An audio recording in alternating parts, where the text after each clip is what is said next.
Everybody knows things are bad. It's a depression. Everybody's out of work or scared of losing their job.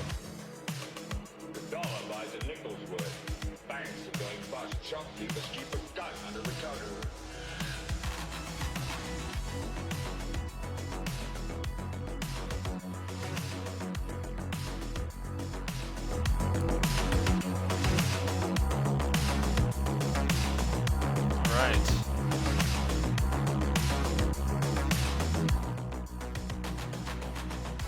What's up, everybody?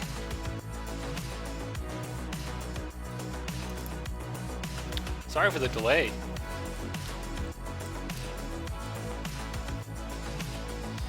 Well, all right.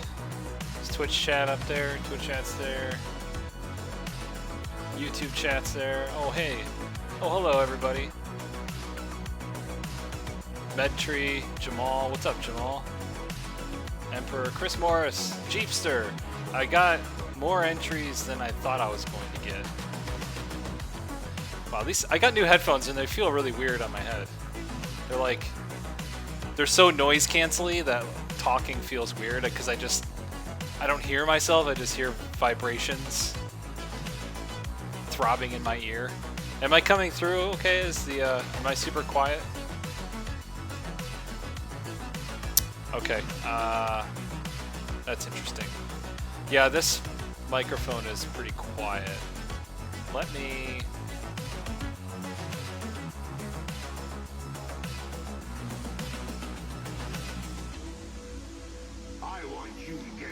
Let me see if I can adjust that. I don't want you to protest. Input. I don't want you to ride. No, actually, that is as loud as it goes, this mic. I don't know what to do about Am I still quiet? Maybe I'll put the mic closer to my mouth. It's a new headset, I'm trying it out. Maybe I shouldn't have tried out a new headset without... maybe I should try it out not on a feedback stream when I need to talk a lot. The music is loud. You know what, why don't we just kill the music? Or at least turn it way down.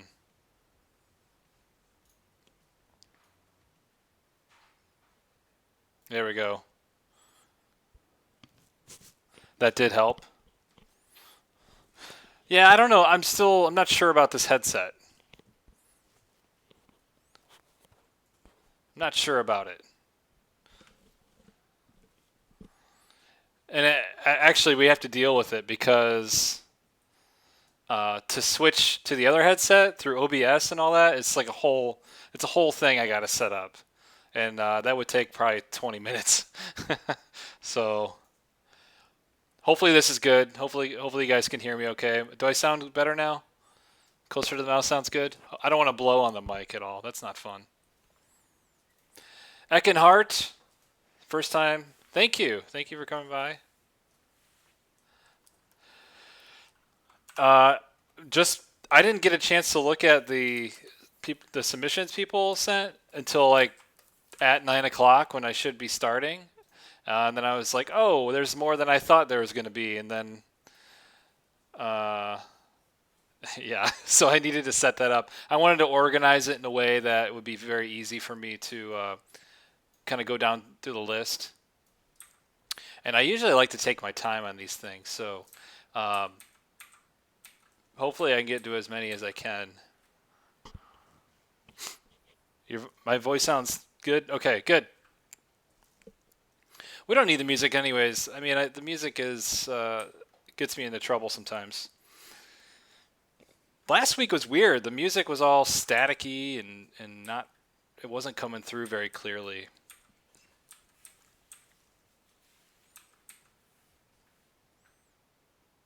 Can I not post your email address? I will not post your email address.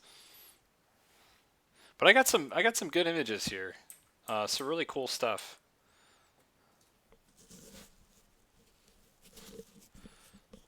Cyart64, thank you.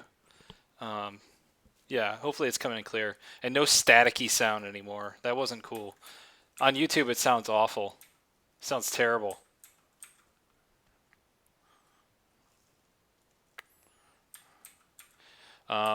Just to forewarn you, if I don't do your image, don't feel bad. Don't be mad. I just don't have enough time to do everybody tonight. Maybe I could save it for another time. Hold on to it for sure. But I like to take my time. So if anybody's been in my class, Jamal knows how long I can spend on a paint over. A very long time. Put the class to sleep.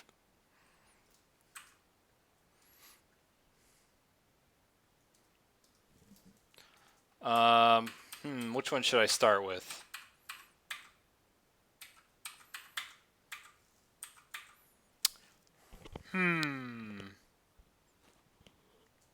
Yeah, it was never that bad. There's a couple images that you guys sent that caught my eye that I think are really great. Somebody also sent one that's like, I have really nothing to say. I guess I'll just... I mean, I guess there's always something you could say. Jeepster sent me an image. And I didn't really get a good chance to look at it. It's like, maybe you were the one that asked me about photorealism. But it seems like you've got very realistic rendering here. I wish it was high res so I could kind of see like your brush strokes. With this, I really don't have much to say because it does just look like a photo.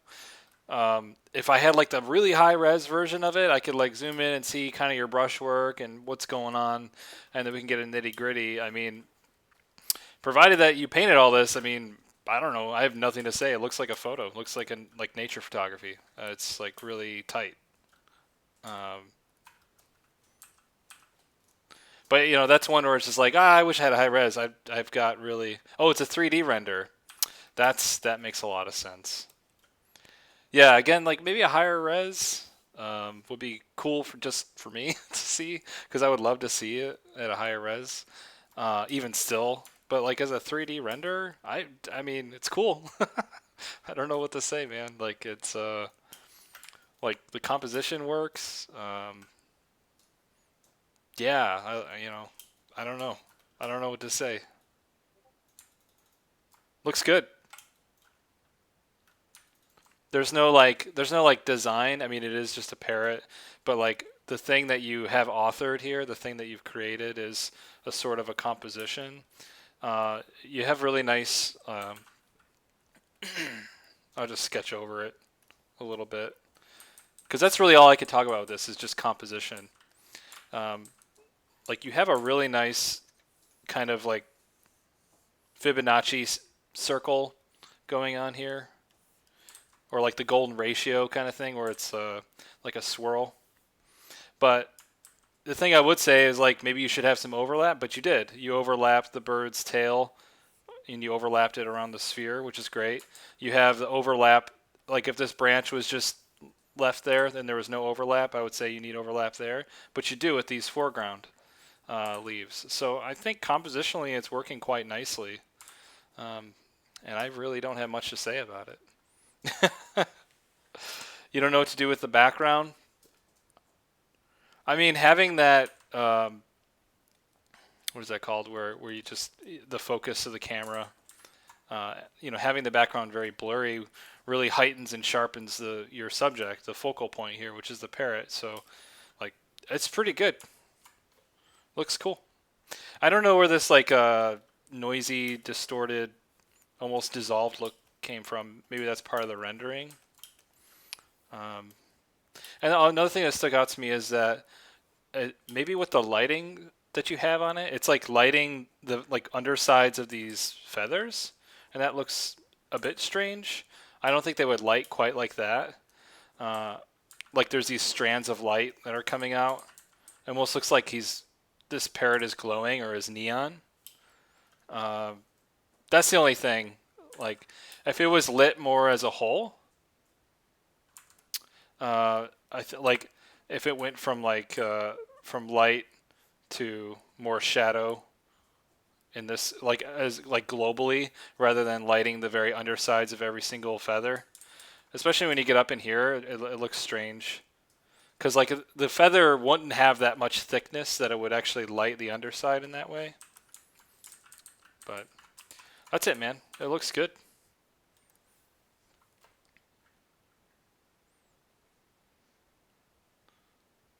Oh, you wanted to do bioluminescent feathers? Yeah, if you want to do bioluminescent feathers, then do a scene where it's at night. Like do the same thing, but it's at night, and the feathers are glowing. That way it'll really stick out.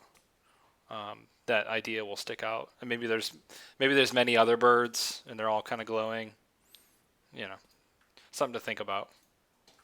But that's cool. Yeah, thanks for sharing that.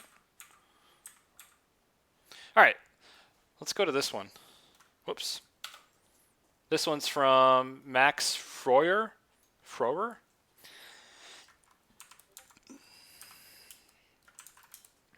Yeah, man. Yeah, thanks for submitting. Oh, I just closed the window.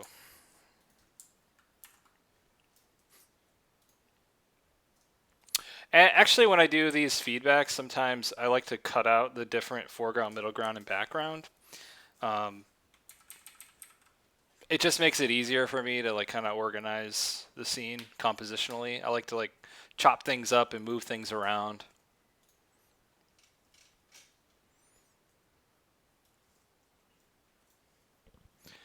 You want me to share the Discord on the stream?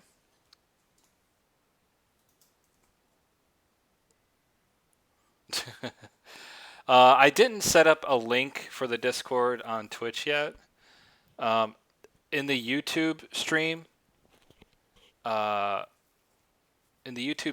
there is a link in the description, in the details. There should be. It should be in there. But if you guys aren't familiar with the Discord, it's up. It's active. You guys should hop in there. And I'll post a link in the Twitch, in my Twitch channel, so it's real easy to get to. Okay. Let's take a look at this one. Is Max here? Is Max on the stream?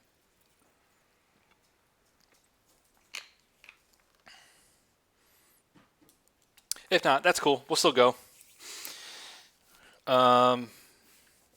It almost looks like there's a... It's neat. It's got a look, but it almost looks like there's a filter here. Some sort of outline filter, or maybe you used a photo and then just put a filter on it. And that's fine. I don't have a problem with that. Actually, I know a lot of artists that do that. They actually use like a noise, a reduced noise filter or a blur filter when they use photos, just kind of like have it set into the painting nicer. So that's totally fine. Okay, so what I'm going to do, just bear with me, is I'm going to cut things out just to make things much easier. And I'm also going to increase the size of the image.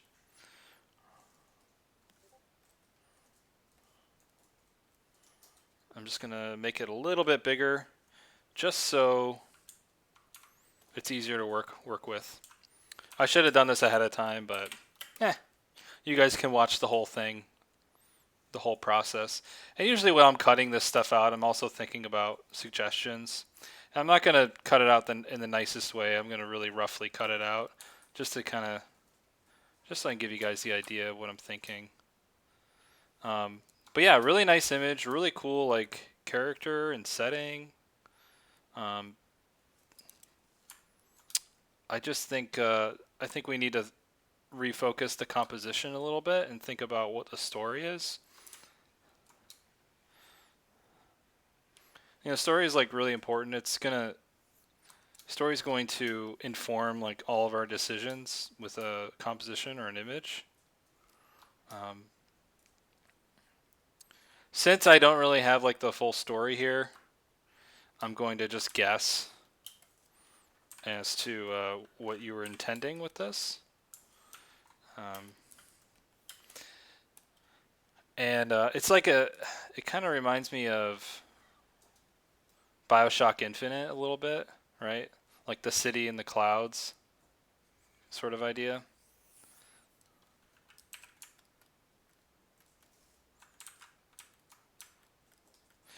Guys, and I also got a new keyboard. I bought a new mechanical keyboard, so I'm getting used to that too. And I'm using a Mac with it, which means the command key is the Windows key now, which is annoying to remember because it's a different position on my hands. Like I would never hit the Windows key on my PC. But for Mac, because Mac makes terrible keyboards, I have to get used to it at home. So I might be stumbling a bit with my hotkeys. Alright. Let's cut this tree out. I think it's important with this composition especially to separate your foreground, middle ground, and background a little bit, because I think compositionally you just need to reorganize this and really think about what's important. I'm not going to cut it out that nicely.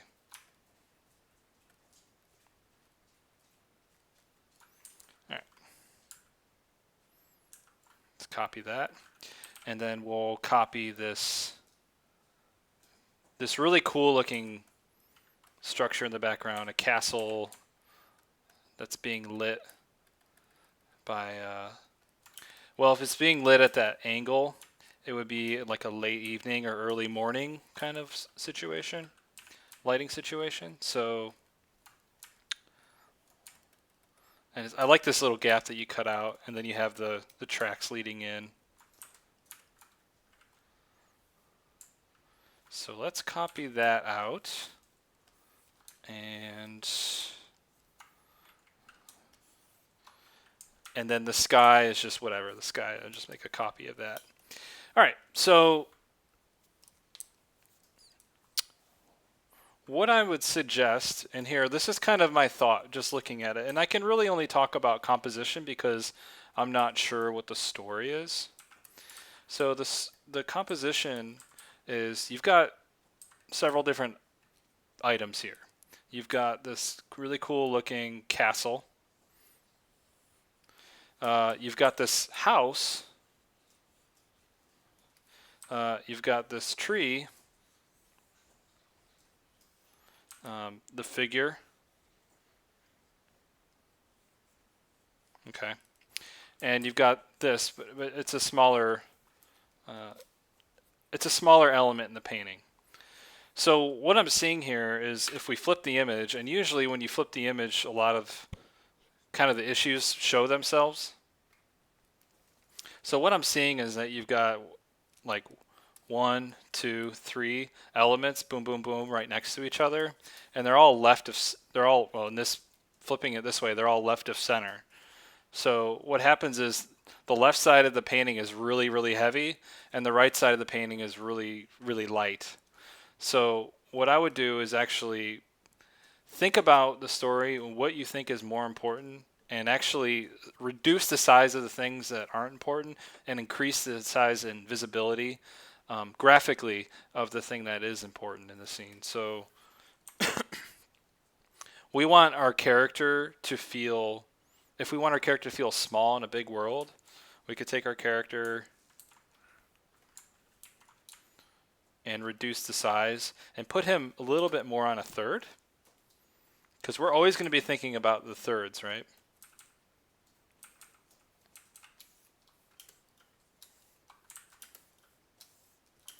We're always going to be thinking about thirds, right? And right now, a lot of stuff is hanging on this left third and not as much over here. What we want is a good composition that keeps our eye moving in a circle. And this does a pretty good job. I could tell that you were thinking about it because I like how nicely the rails kind of come in a third, and there's like this sort of looping feeling that's happening. But the thing is you kind of need to break it once in a while. Like this is it's such a strong tangent in the painting that it just needs some overlap and needs to be broken up a little bit. And I think it would help with the readability of the painting overall, because it's painted nicely, but you've got, I mean, you could see it. You got all this stuff on the left side really crammed to the edge. It's almost like when someone's making a sign and they didn't leave themselves enough room for more letters, more words, and then they just kind of cram it off to the corner. That's kind of what it feels. And I just want each element to breathe, each silhouette to be recognized so that the story comes through. Okay. So that's what I'm thinking. So if we want our character, I'm going to assume we want our character to feel like a small person in a big world. Just by the pose, the fact that the character is looking up tells me that the character is experiencing this, as a small individual in a big world. Another thing I'll do is I'll make an adjustment layer and I'll desaturate the image. And what happens when we desaturate the image, we can really see very clearly the values, and we're not distracted by color. Another thing I like to do when I'm doing these kinds of paint overs and I'm thinking about composition, and there's a very easy way to think about composition, is I'm going to do a noise filter, reduce noise, or wait, no, not reduce noise. Median's what I want. And I'm just going to take away all the little details. And now you can see much clearly what I was trying to describe, is that everything, like you can't tell the difference between the tree right now. You can't tell the difference between the tree and the house. Like it's one solid chunk, right? And then what you have is a strong tangent in the composition that moves in this direction, and the rails follow it in the same exact direction, and this castle follows it in the same exact direction. What we want is everything to kind of break.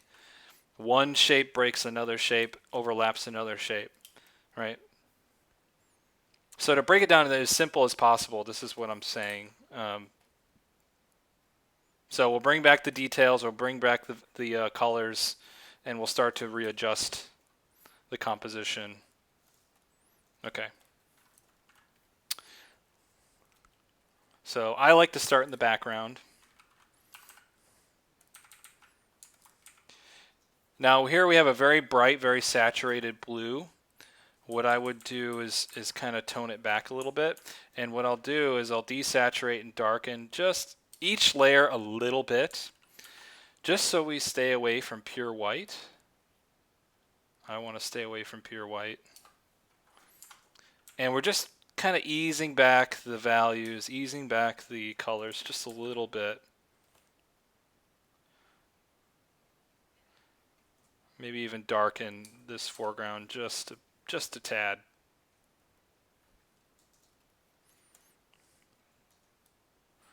And I don't think I ever cut out the house, so let me do that real quick. So this architecture is really cool. I really want like each element, since it's painted nicely, to kind of get its due.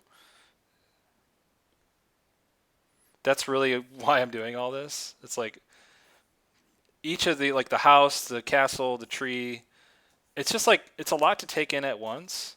So we just need to organize like based on importance. And I don't know the story, so I can't tell you what the importance is. I can only guess. So I'll do that. All right. So I'm going to flip the image. That way I just have a nice fresh look at it. And we'll start adjusting some things here. And it might look a little weird at first just because I am reorganizing all this stuff. I think this is a really strong element, this castle, so I'm not going to adjust it much. I'm just going to pull it away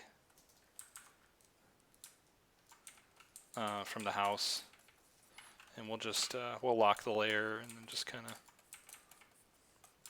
just shift it.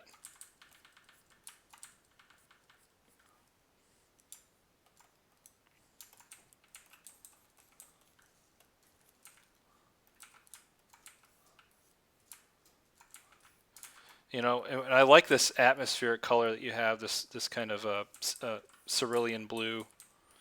So I'm just going to reintroduce that blue instead of the purple. You know, when you see purple in mountains, it's really just, it's kind of just an illusion. You know, there are purple in mountains. That's what happens when you have warm light meeting atmospheric perspective.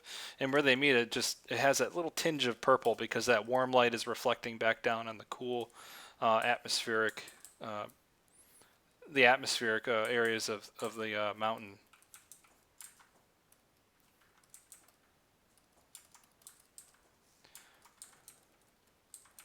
So I really want to simplify this, and again, like I'm not going pure white just yet.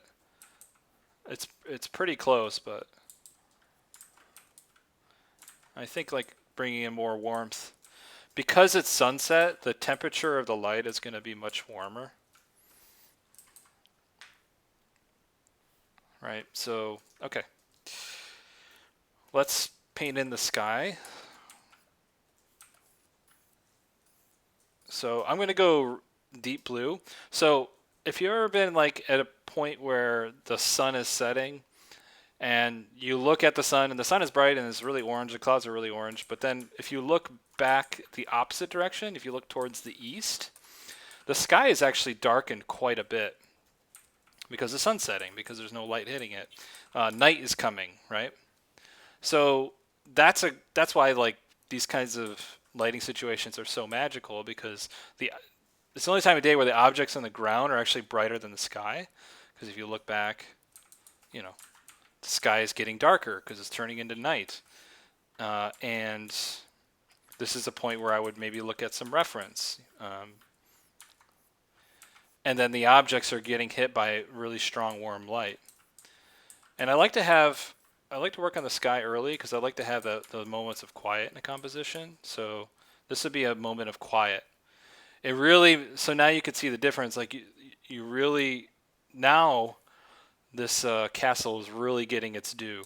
It's really getting its time to shine in the composition. It says that it's important. Right? So I don't know if this landmass here in the foreground has any specific importance. I will say having this landmass here, okay, here's a way of describing it. Compositionally, in a scene, if you have two characters in a scene, so you're doing like a storyboard with two characters. You've got a dude here. We'll call him White Castle Mountain dude. And then you have foreground rock dude, foreground landmass dude, who's kind of way in the foreground like this. This scene, if you do a shot with two characters, like here's character foreground, here's character background or middle ground. In a scene like this, like if you're watching a Disney movie or like a Western or something, this character, the character in the foreground here, is the imposing one. He's the dominant character, and this is the submissive character. It's having a forced perspective shot like this tells the viewer that this is a big bad guy, a bigger dude, more imposing, and this is a smaller dude, less imposing, vulnerable, right? And that's kind of like this composition is telling me the same thing. So you got this landmass here, right? This landmass feels more bigger and more imposing than our showstopper. This is our showstopper right here. Our thing that's most important. So what I would do is I would actually just get rid of it. Don't let your foreground, and just let it breathe. Let everything kind of breathe. Because what's important is this castle in the sky. That's the coolest part. Right? And it's like, oh, okay, I can breathe now. It's good. It feels better now. It feels better. Now that brings us to the next thing, which is these houses, right? This architecture is really cool. It's really well designed. But it's not getting its due, right? It's being trapped behind all those, behind the tree and all that. So we could even, how should I do this? Let me paint out certain areas and paint back in other areas.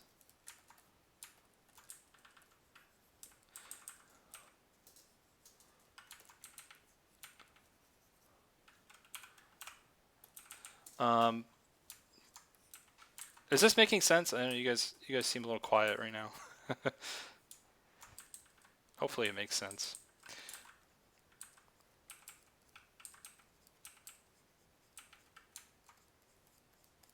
So I just want to make a mass of houses. Yes, I'm doing a house transplant.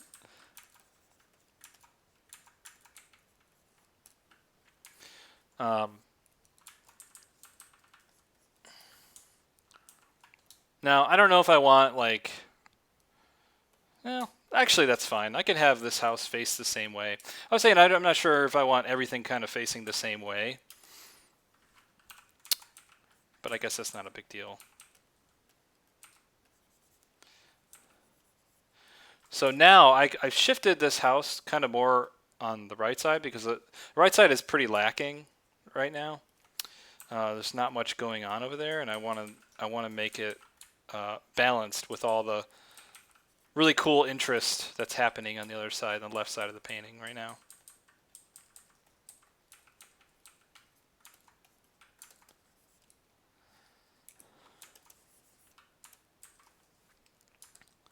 And this little hole that you put in the mountain is pretty cool.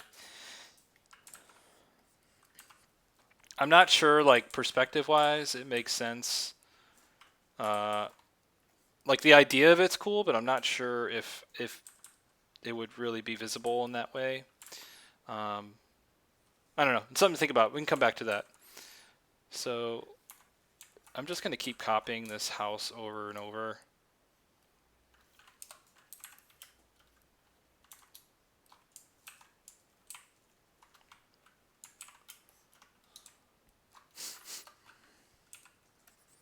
Because it's a neat house.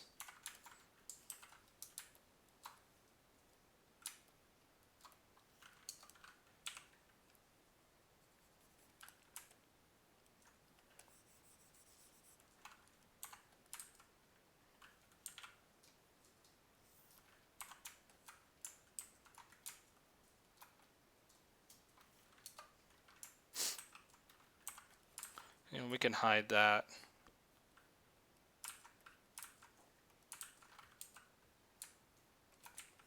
Let's make more plants here just to cover up some of this.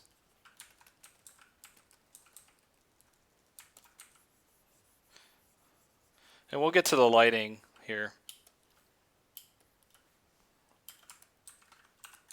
But I just want to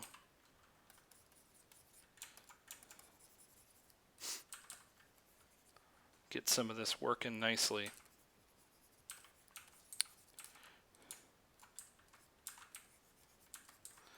You know, we could allude to more houses over here. But what we don't want, again, is that kind of U-shaped tangent that was happening.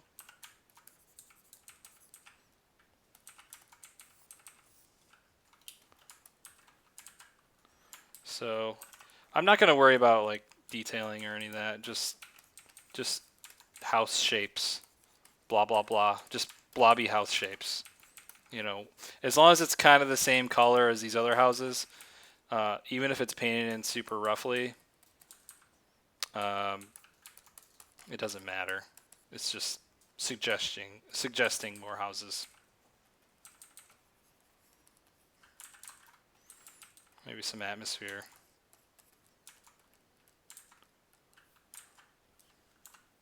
Maybe there's some grass. Happy trees.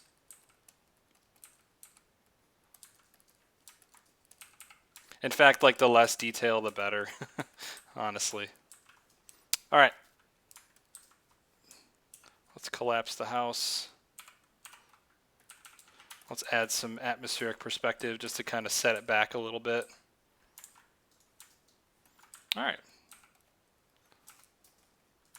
Looking pretty good.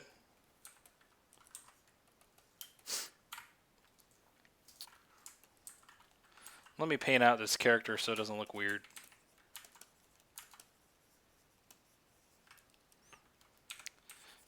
Now keep in mind, we've got the strong light coming from the left. That's from the setting sun. And we need to keep that light source very consistent. But there are other lights acting upon the scene, and that's the cool light from above. So actually what I'm going to do is get like a cooler, bluer, lighter color and paint it like on the top sides of this bush. Just to kind of cool it down a little bit. Make it feel like it's in shadow, but still lit.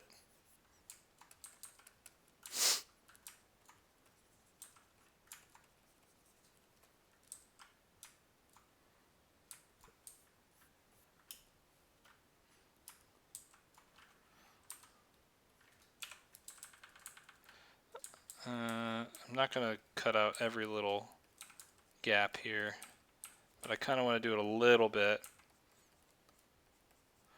Only because the value of this foreground is going to get a little tad adjustment.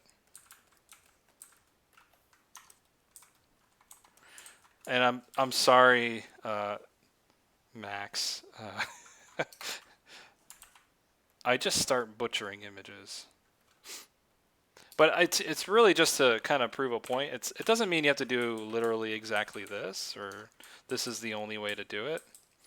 What I'm trying to do is I'm just seeing the mood that maybe you were going for, and seeing how compositionally we can push that idea a little bit more.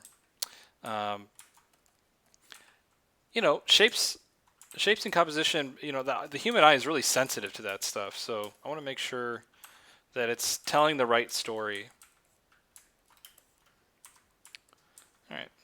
So now this tree is uncrowded. This tree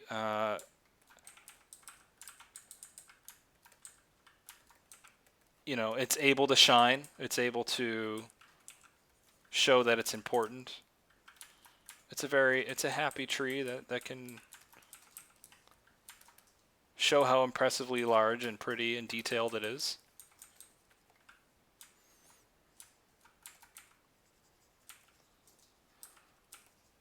A little bit of what I'm doing here is just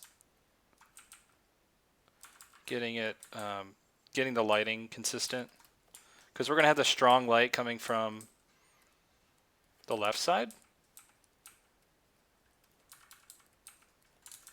I just want to make sure it's consistent all the way through the painting. Cool. There's some background stuff. And, you know, that could be whatever. More mountains. Something subtle.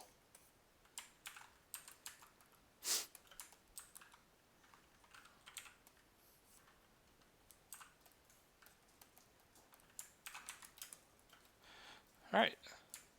And look at, this is where it was. This is where it's going so far.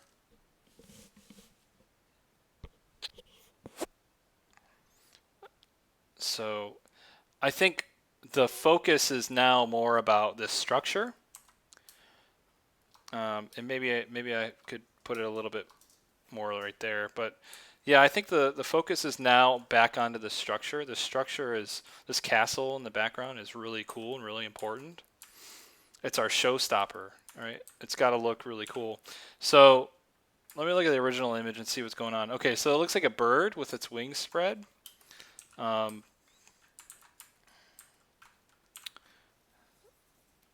I'm just gonna. So what I'm doing here is like the bird is like kind of a closed shape. It's not really aggressive.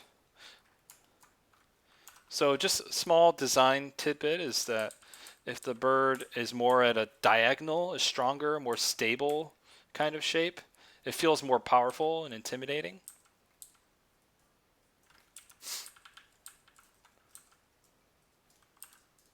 Right? It's a more stable shape.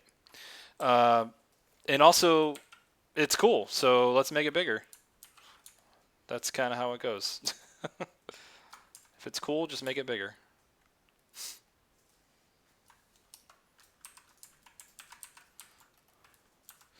And in my painting over, I totally destroyed all the delicate architecture notes that you put in here, like all this stuff.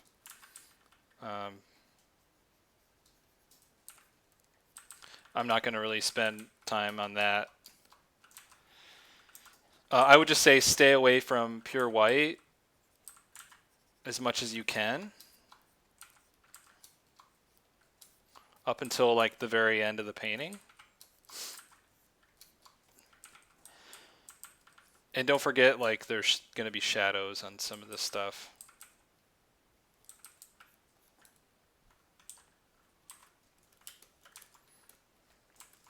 And this might need a little atmosphere, and then we're pretty close to done.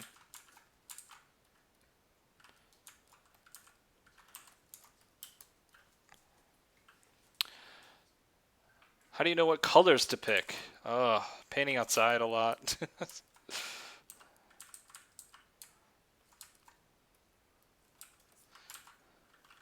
I'm not sure. Well, with doing an outdoor scene, it's like, where's your light coming from? What's the temperature of the light? What's your atmosphere color and temperature of your atmosphere? And what's kind of, and then lastly, I think of like, what's the local color of the object. All right, we can go back to the sky and kind of sweeten things up just a little bit more. Now, if the sun is setting, it might actually shift a bit to a more violet color as it gets lower in the opposite horizon of the sun. Because remember, our light source is coming in, setting in the west.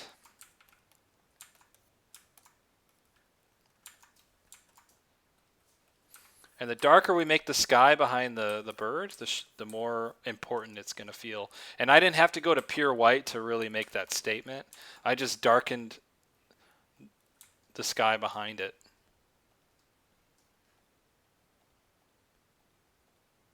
Almost forgot the cool element. Well, let me do one thing. Let's do my favorite thing to do is we can use clouds to reinforce the composition.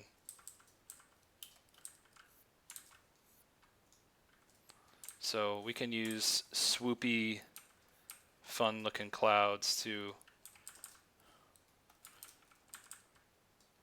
reinforce certain elements of the painting. Like this house, you know, we could use the cloud to reinforce it.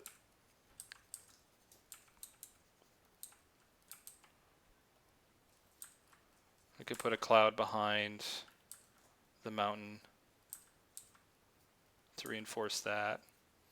We could show space in a really interesting way by having some clouds in front of it. You know, it's so high up in the mountains that it's getting that extra layer of clouds, which also then kind of pops out this element, the houses. And it goes from warm to, we'll say, a cooler blue, because the temperature, as it leaves the direct light,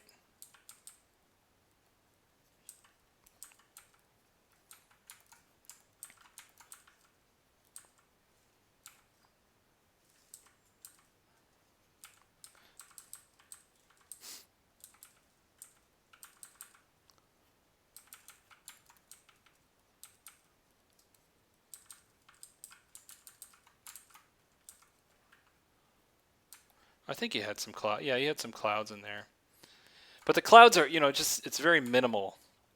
Because remember, the hero is just the castle. That's it.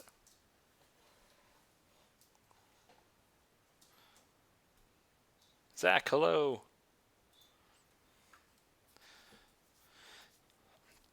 Is it possible for light temperature to be cool and the atmosphere temperature to be warm? Yeah, sure. I mean, it could be whatever you want. But typically on Earth, as things recede back, they get cooler, and our sun is warm.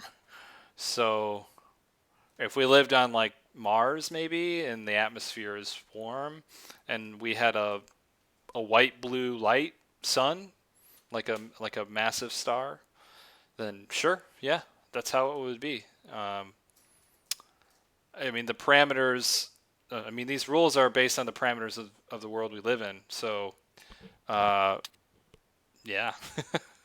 it could totally be like that.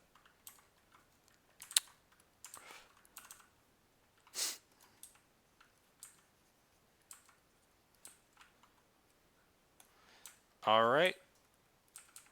Now let's think about the foreground a little bit. We're doing the same thing again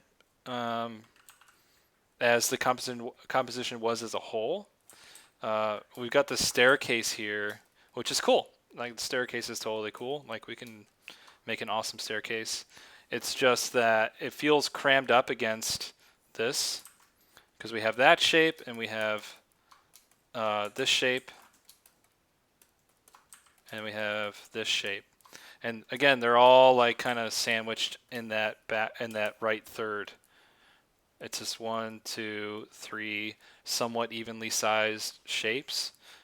Shapes as in like elements of the painting. And we want the staircase to breathe. The staircase feels like, oh, it's squeezed in there. It doesn't really have a chance to breathe. It doesn't have, it's not able to shine, right? So what we want to do is we want to make that staircase, you know, very much a part of the composition and very much visible and readable. So what we could do is, let's just lose all this over here. This tree suddenly gets longer. And suddenly there's bushes.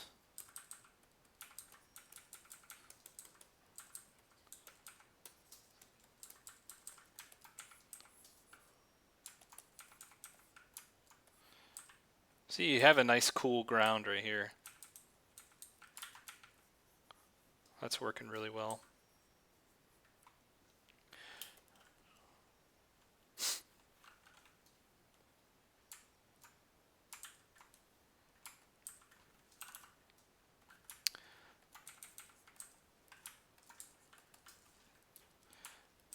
This staircase, though, I'm wondering what's going on. I'm thinking about what material it is. And I think what we should do is make it more of like a concrete.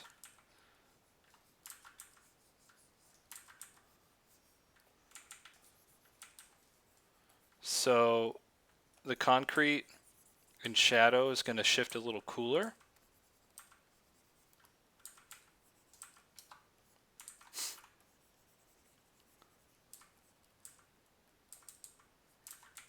And I just want it to breathe a little bit.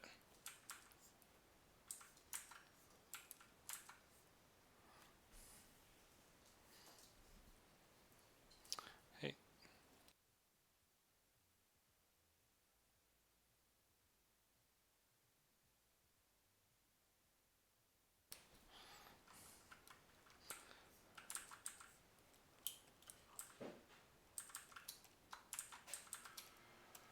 And the staircase is, the perspective looks slightly off, So we're going to do a set of perspective lines just to make sure our perspective is hunky-dory.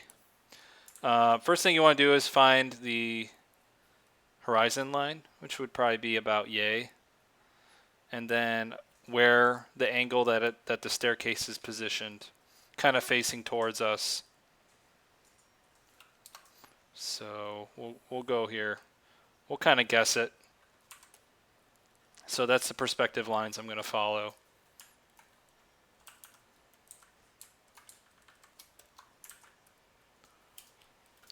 How do you get such color shifts without being muddy? You know,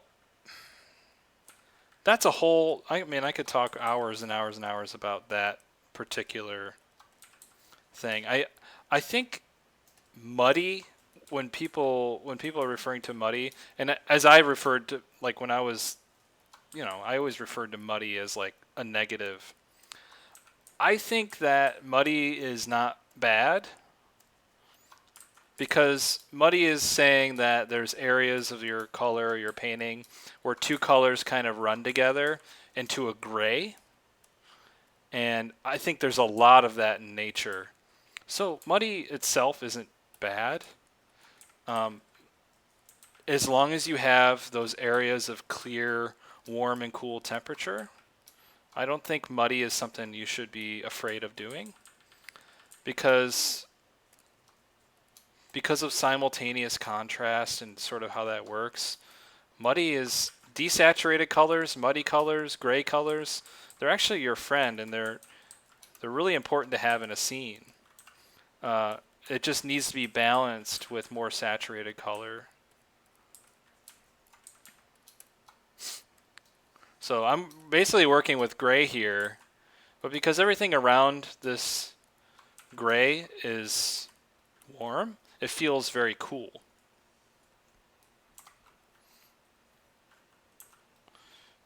All right, so this staircase looks like it might be out of scale, but whatever. You know how you fix the scale? You just take this guy and you make him bigger. There you go, scale fixed. But I'm not gonna sit here and do a staircase all day. Like, I'll let you do that. But the point is that now the staircase is much more visible. It can breathe. It doesn't feel squished, and the perspective is more closer than not.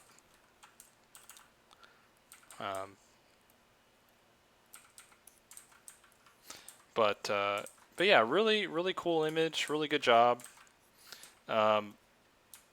I think when you're painting an image next time, really think about like what's important in the scene. What are you trying to really show?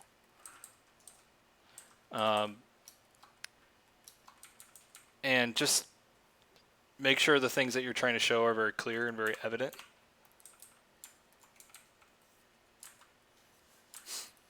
Foreground, darker, cooler.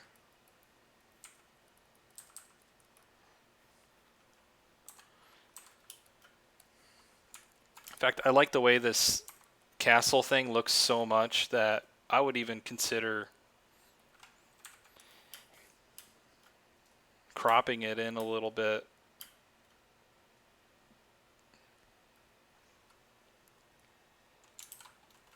See how that looks. Oh, maybe not. I don't know.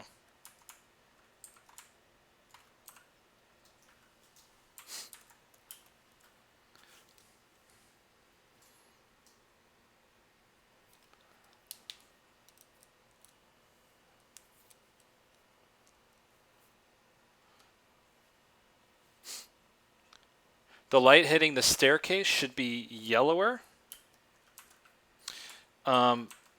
I made it cooler, so the majority of the staircase is going to be quite cool.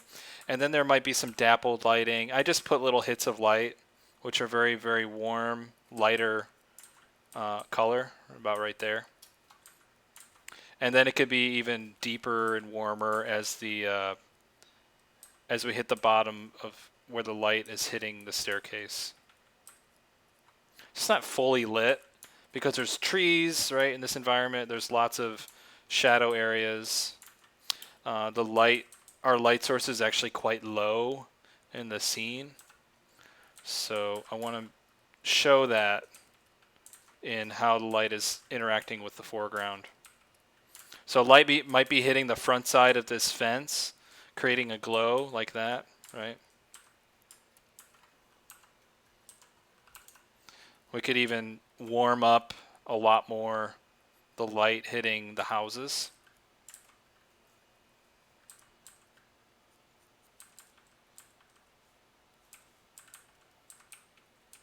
Just because of the local color of the houses being that sort of earthy red, we can actually warm up the light from the sun even more so. So it's like even more warm. The warm gets multiplied as it hits the earthy house.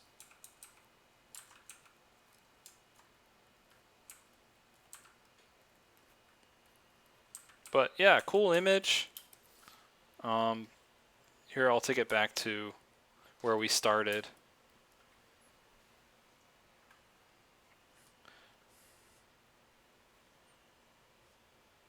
Oh, last element. Forgot about the last element. Let's do that real quick.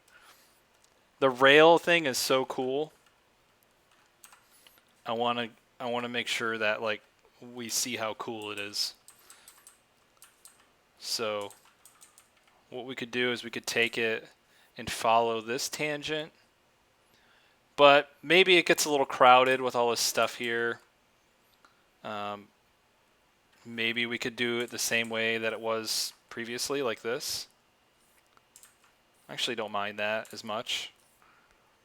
Or maybe you just find that like the way things are in this painting are great, and we want to make it a smaller subject in the painting. So maybe we just make it like that, and then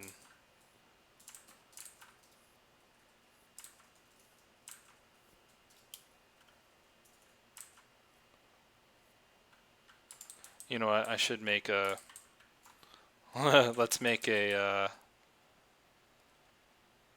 can we make a rail brush?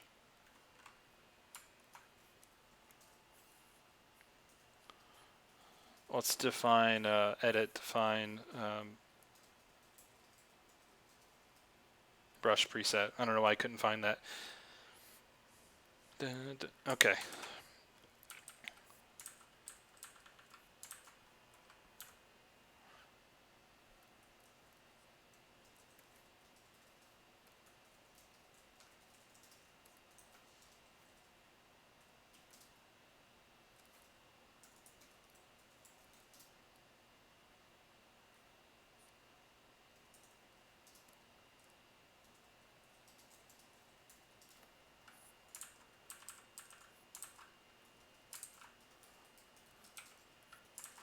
Oh no, I made it too fat.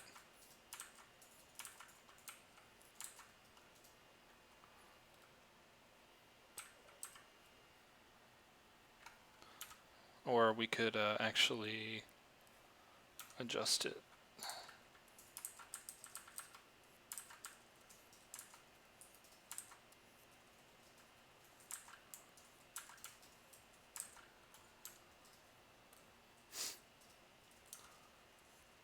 If you're not in the habit of making brushes, you should. It's pretty fun.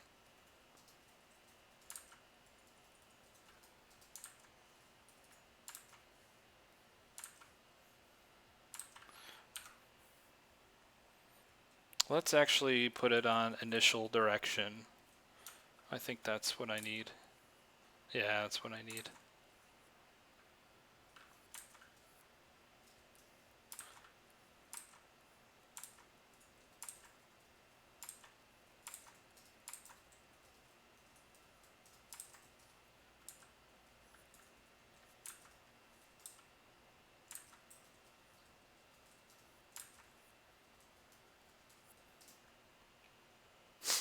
Okay. We'll see how that looks. Just lock the layer.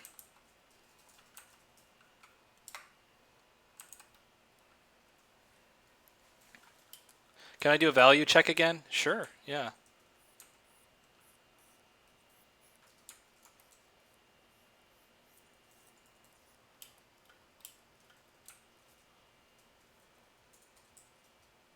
Dude, brushes are so easy to make. Just make brushes. If you're like, oh, I wish I could make that brush stroke. Instead of forcing it with some other brush, just make a new brush.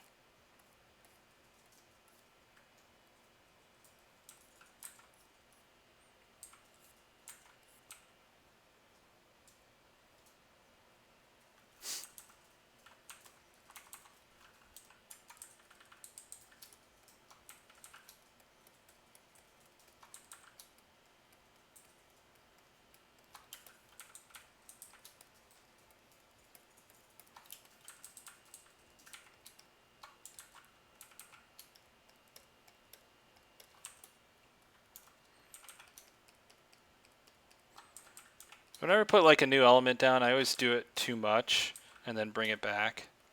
Like this, I might find that this stuff is ridiculous when I'm putting down, but it's fine. Like I just put it down and then if it's too much, then I'll just reduce it later.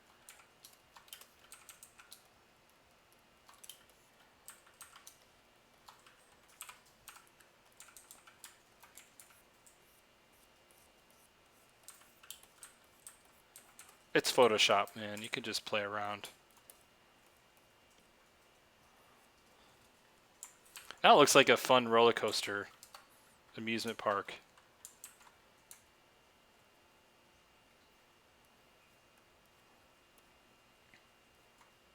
But just keep it on a separate layer. We can just kind of slide it around until it looks right.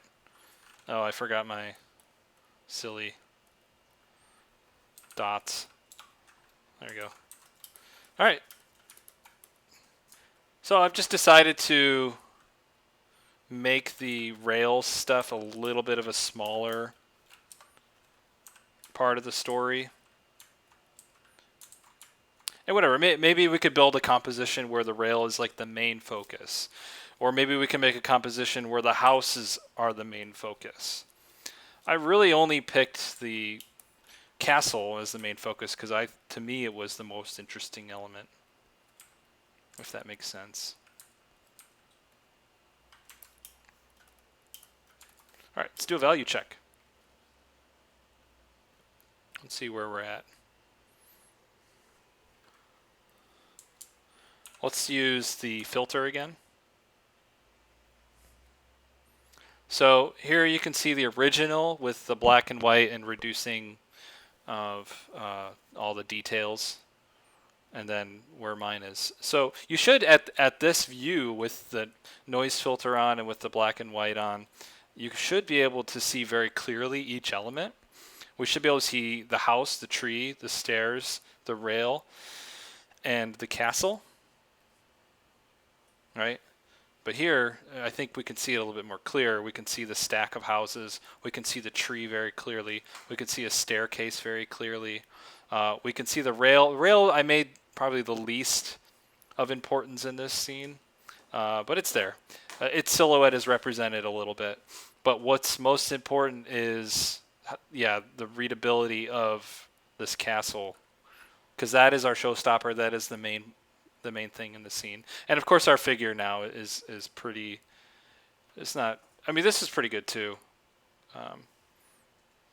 Yeah, the figure's popping pretty well here. But in this one we can see the rail very clearly. We can see the structure, the castle back there pretty well. But a lot of the tree and the house and staircase are all kind of one mush blend right there. So just trying to help with the clarity of the image. You guys are quiet. I didn't even use custom shapes. You know what? This composition needs birds.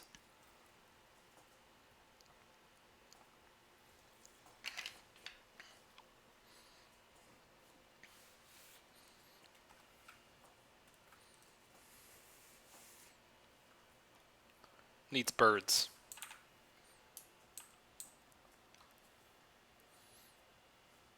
So I really like this image. That's why I wanted to spend some time on it. Plus then I can go over like sort of the main things that I see in this. All right.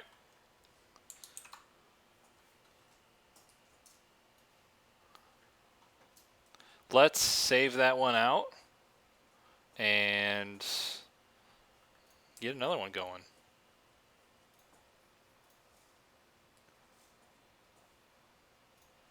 Yep, have bad composition. Use clouds and birds. Good hacks. All right. Without further ado,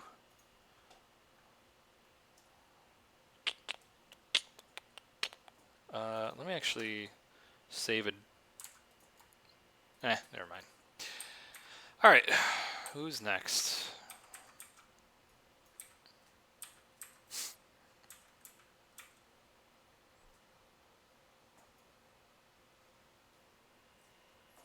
I wonder who's actually here that I can...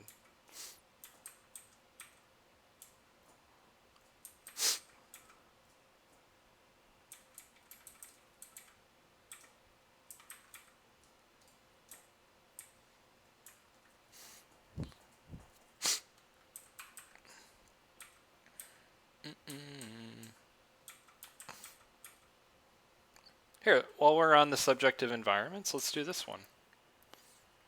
This is from Isbey Van. I don't know if you're on the stream right now.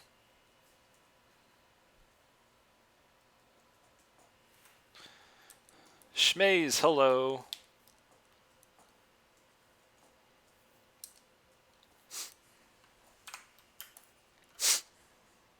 I'm going to do the same thing I did with the other one.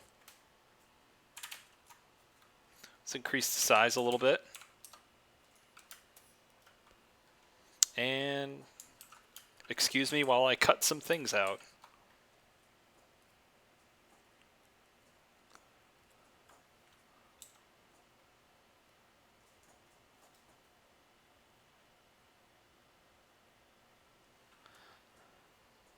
Max was the lucky one. I'll probably spend the most time on that one. Probably less time on the other ones. Well, there might be another one I could spend a lot of time on. And if I say spend a lot of time on, that doesn't mean bad. That doesn't just equate to bad. That's just, there's a lot of interesting things going on. I want to make sure it's coming through. All right, so I could probably cut out the water as well. Might as well do that. Very plainly cut that out. Oh, and there's some birds here. Great. Let's get those birds cut out. Nobody's safe from the cut. The lasso tool. Let's cut those birds out. Okay. So we got 3 elements. We got the house, trees, water, birds. I like it. Starting off good here. All right, so some things that come to mind. This reminds me of like a anime background, Studio Ghibli background, and I happen to have a nice set of references with all that stuff, because I myself was looking at a lot of that stuff, a lot of the Ghibli backgrounds. This stuff is gorgeous. It's very nice.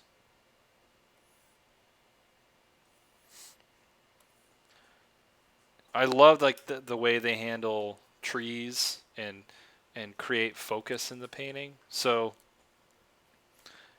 you see here a moment like this. Usually the area that's more center to the painting, you see this highlight here on the third is really bright and really attracts your attention. This other third here has got a doorway, some shadows, and nice stuff happening there.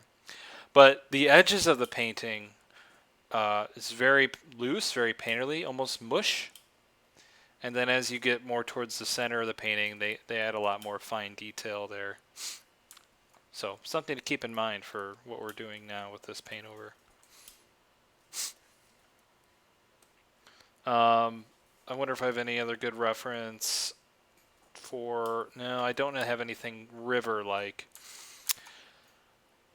So what I would do, first thing, is look up some good reference of... Let's do... I'm just going to look up like a jungle river. Because it's not exactly Japan, but, you know, you have a lot of trees and you have a river. And we're going to look at some examples of a river with trees in midday light. I wish I could teach you the ways of Studio Ghibli trees. I myself would love to know the ways of Studio Ghibli. But yeah, let's look at, some of these references. We have, depending on the clarity of the water, whether it's clear water or mucky water, like cloudy water, it's going to change sort of the color of the water a little bit. So that's something to keep in mind. Also, how deep the water is matters. Like this looks like very clear water that's deep, and here's mucky water that is deep, and that's more of like a browner beigeish color. And then here's clearish water that's very shallow, and you can see right through to the dirt, so you got all these nice warms in there. You also have water that's flowing. It's going to be whiter because it's in motion. Of course, there's a lot of rocks in this. It doesn't really fit. Here you have very deep, sort of placid water, which is going to reflect the sky, so it's a little bluer, but it's not quite the angle, not quite the time of day, not quite the setting. I think this kind of fits what we're doing a little bit better. So, with all that stuff in mind,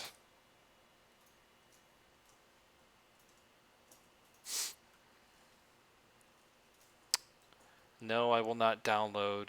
Oh, man. Looking for reference images takes you down some weird roads. I hate these wallpaper sites. They're terrible. But once in a while, you get a nice high-res reference like this. It's pretty good. I like this clear water because what's happening is I want to go with the warmer water, clearer water, because everything is green. There's a lot of green everywhere. And the thing about this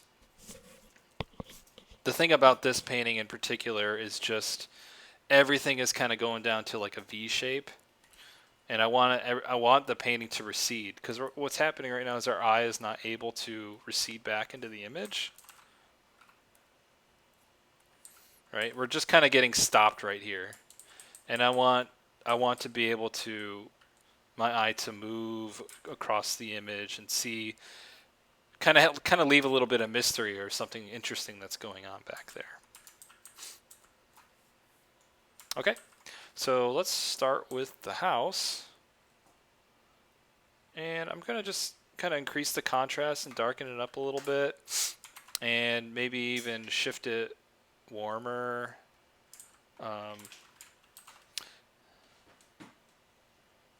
Warmer, even greener, even brighter. And then I'm going to start.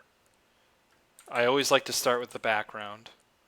I'm going to look at my Studio Ghibli reference and, look at how they do distant foliage, the types of colors that they use.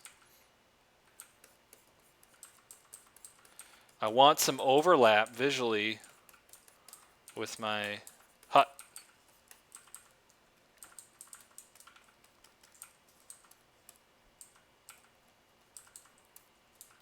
And so I want to get my reference and my inspiration together. Okay.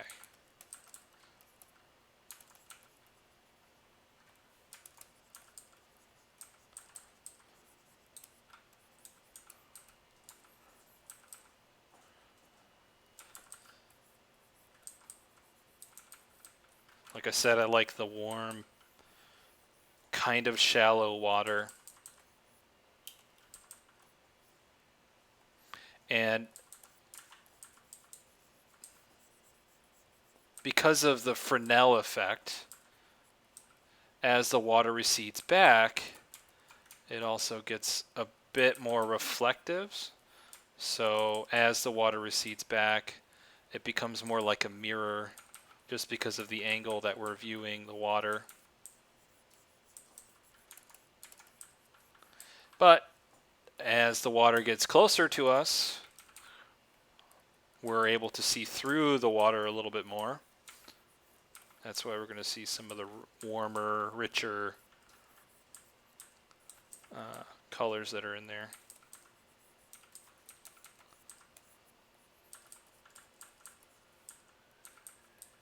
And you're going to see some of the rocks and some of the plants and stuff that are down there. You're going to see, you would see this, although it wouldn't appear that way, it actually would just be darker if you were actually seeing through.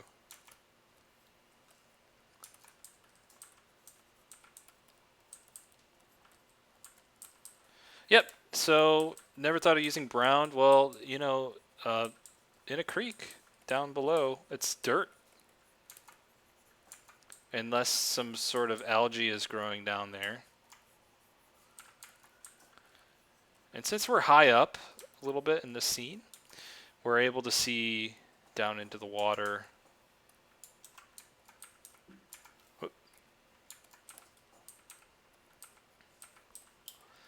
And my reference is, I'm really just kind of following my reference. You can see the Fresnel effect in action right here. As the water gets closer to us, we're able to see through the water. As the water recedes back, you can see it becomes more like glass and is reflecting the trees and everything that's behind it. So I'm using that same principle with this painting. And I think you can even see it in one of their paintings too. Well, you can see the Fresnel effect, but you can't see through the water. If we were able to point the camera down more at the creek or the lake, you would be able to see it.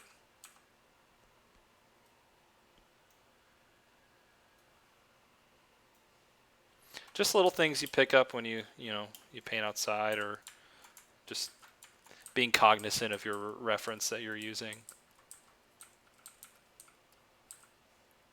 I see like little hits of red in my reference. That's kind of nice.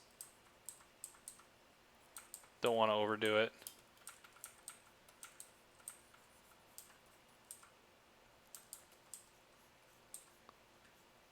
You saw somebody else's night. That was a Jamie Jones painting.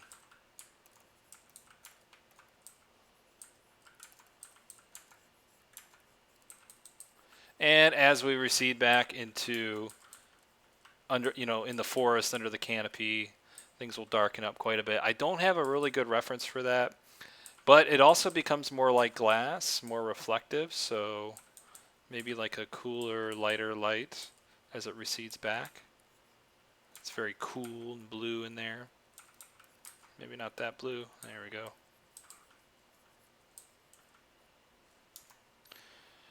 And as we work out other parts of the painting, the water will inevitably be affected by like the way we paint the foliage. So I'm not going to go into too much more detail with the water here. I might just do a little bit of brightening up.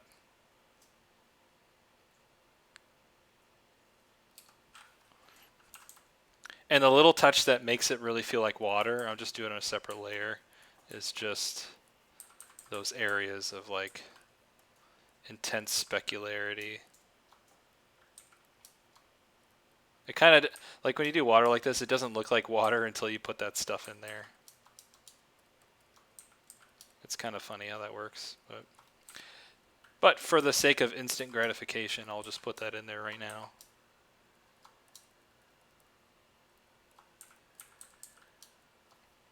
You know, it could even be, I'm seeing in my reference some little rocks and things.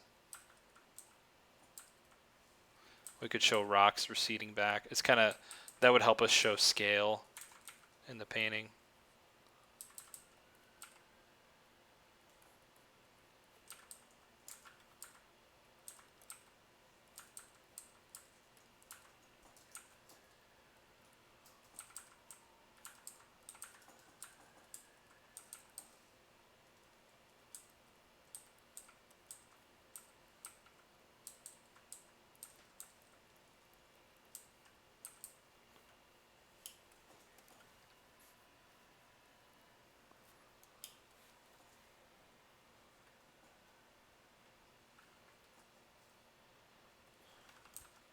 Yeah, you say there's sometimes where I'm photo studying water, and it looks like just painting the floor for hours.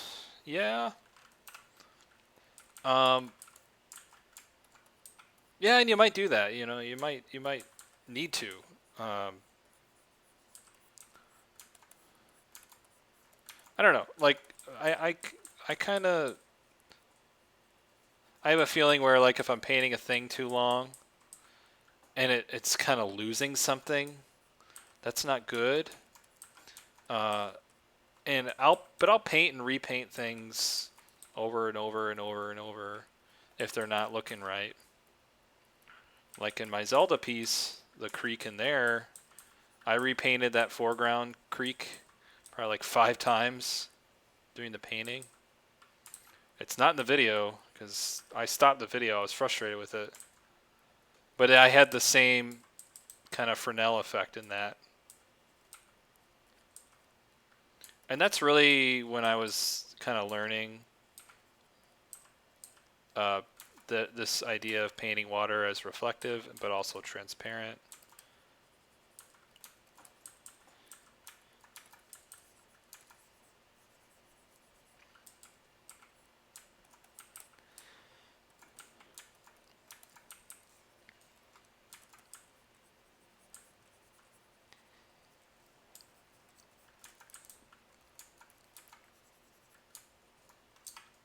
Okay.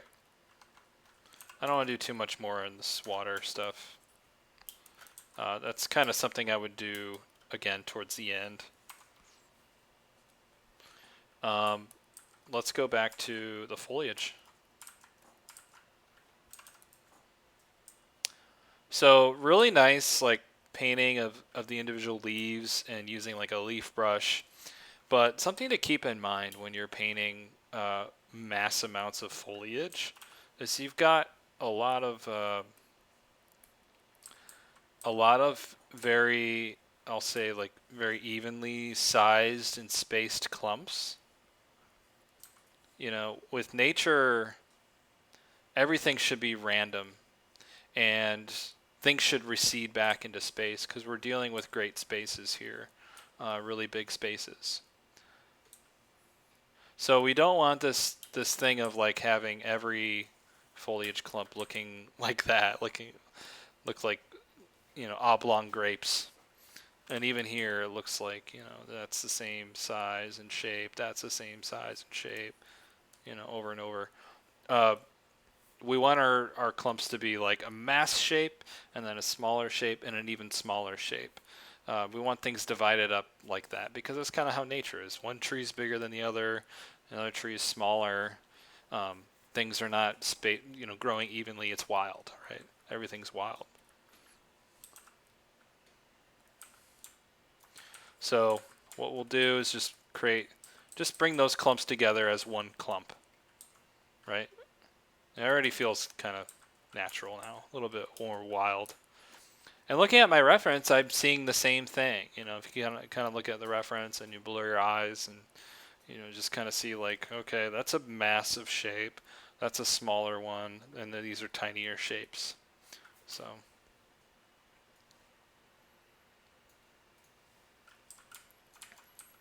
I'm gonna do the same thing here.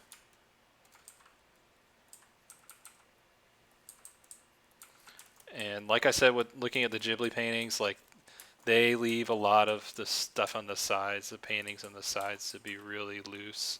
They don't go into too much detail.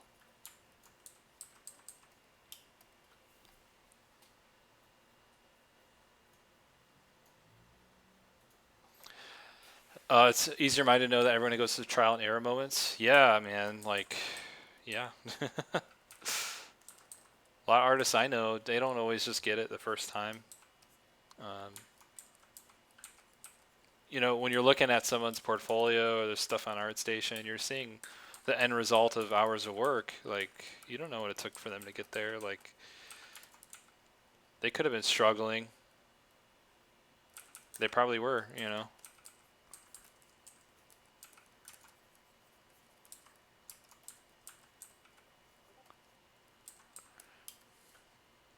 So I got some real thick foliage happening over here. And something we need to keep in mind is where our light source is coming from. It's kind of like this top left. Maybe we could have some more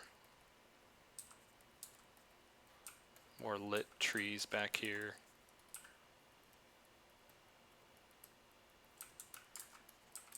Maybe show a bit of the sky.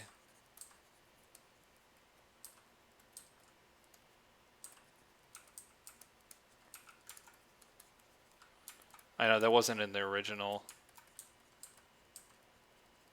But I think it'll help us recede the painting back a little bit.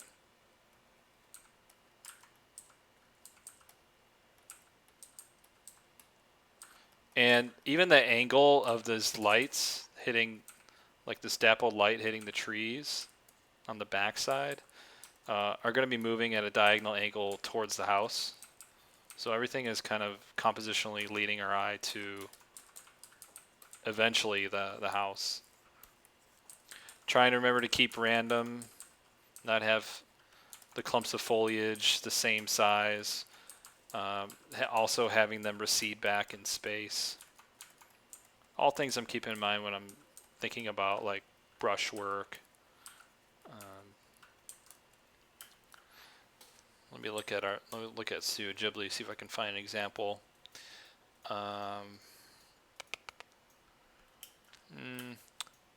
It seems like there are background trees. If there's like a lot of trees in the distant background, they're all kind of like a similar green. Maybe that's just a way of kind of organizing their greens. Because when you're outside and you're looking at like a forest or lots of different trees, there's so many different types of green. Like some are cooler green, some are warmer green. Not everything is always the same green. I think I went too much on that. So it's good to have like, I don't know, like hits of purple.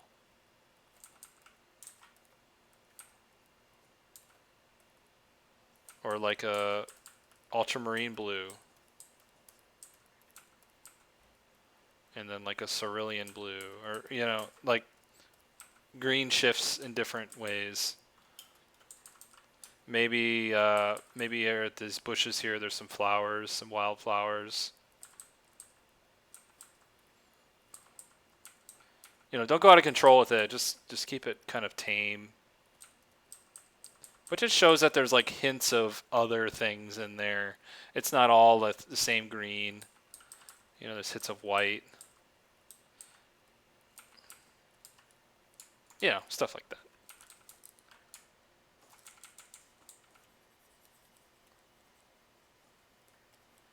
I'm going to really simplify this down. I need to cut this out.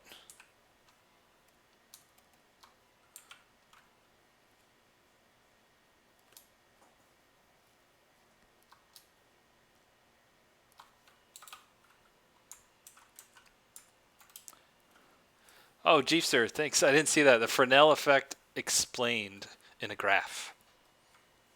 Very cool.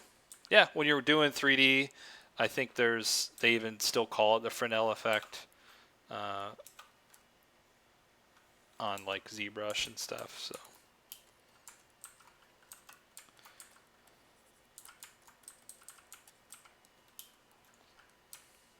So yeah, this clump, I want to reorganize it a little bit so it's not evenly spaced clumps. You know, we'll have a mass clump right here. So even less detail, less work.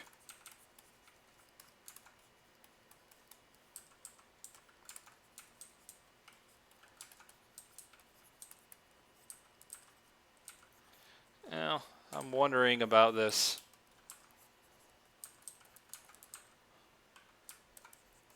How much light should we put?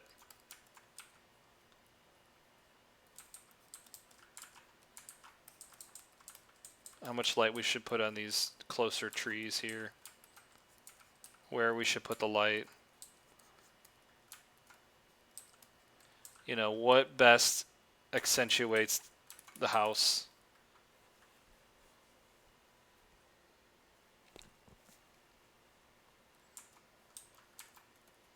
Not sure.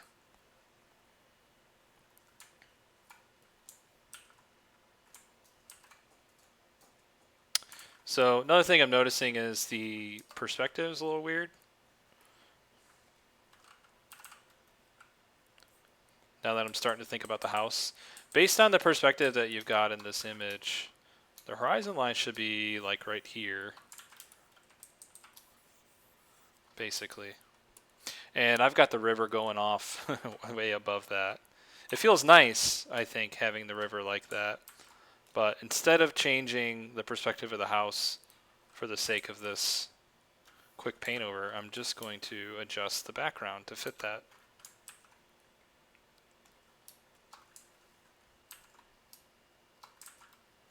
How should I do that? How about I will remove the water there.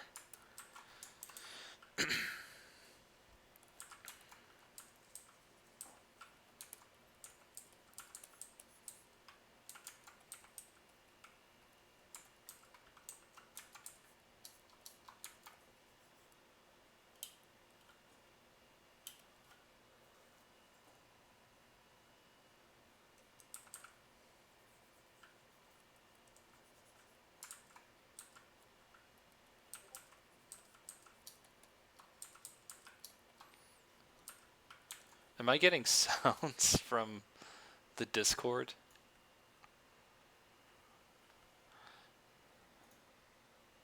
I don't know how to turn off the sounds on there.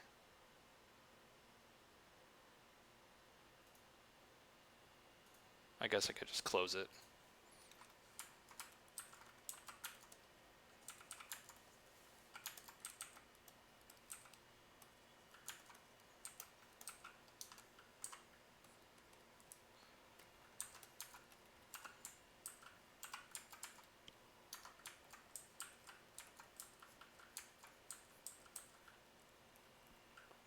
Very cool. And then maybe I'll have like a hit of light just back there. That's the mystery. I'm adding the mystery back into the painting. That little strip of light.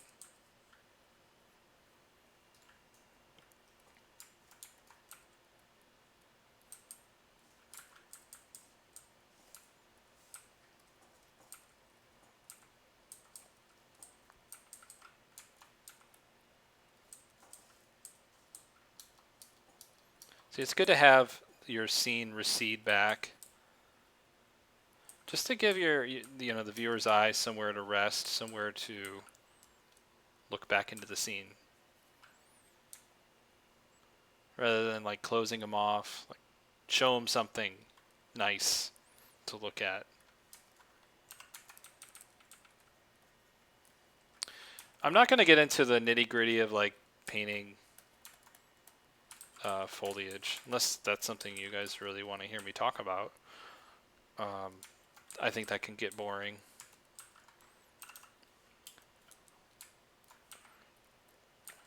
So this patch of grass here, it's feeling a bit flat, so I'm just going to add some like 3 dimensions to it, sort of.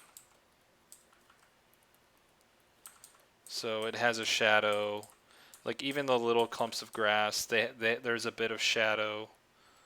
There's a bit of ambient occlusion shadow between the house and the grass itself. So it's going to be a little darker as it gets closer to the house. There's changes in the topography that's going to shift the color and the value a little bit. There's going to be areas of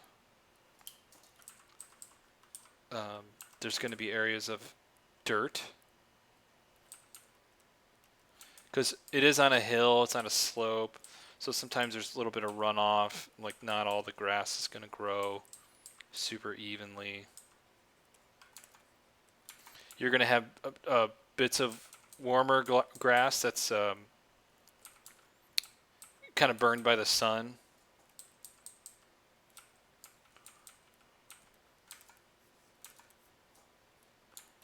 So even with like this tiny bit of grass, you've got all kinds of different colors interacting with each other.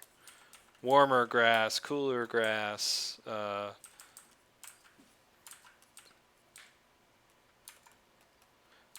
grass has shadow, the grass is broken up and there's dirt there.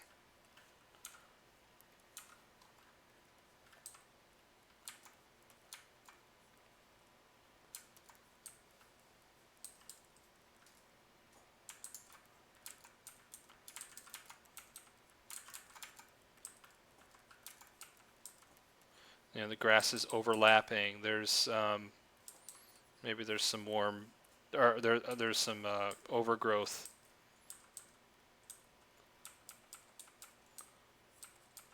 You know, because they're in the forest, everything's wild, right?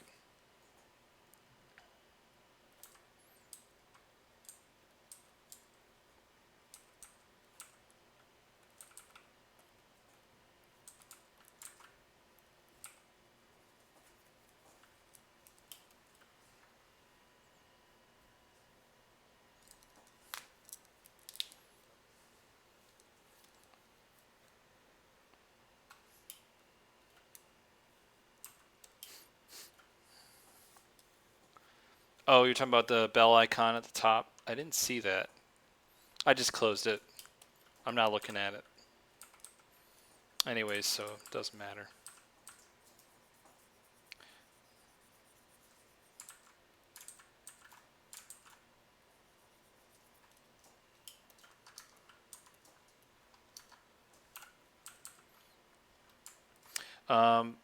So it's midday, right? But the way I've been setting up the light is that it's kind of coming in at this sort of an angle. Still very much from above, like midday, but kind of at a slight angle.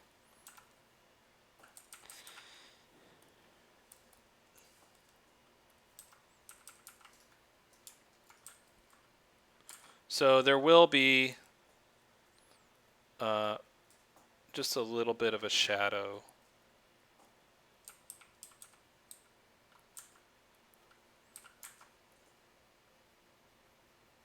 Even in midday, you're going to have a bit of a shadow.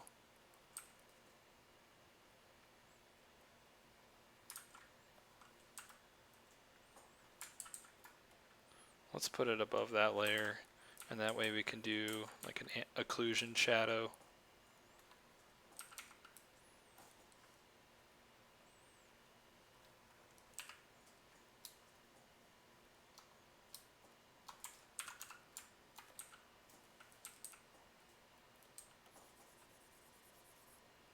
And that part of the railing is going to be a little darker.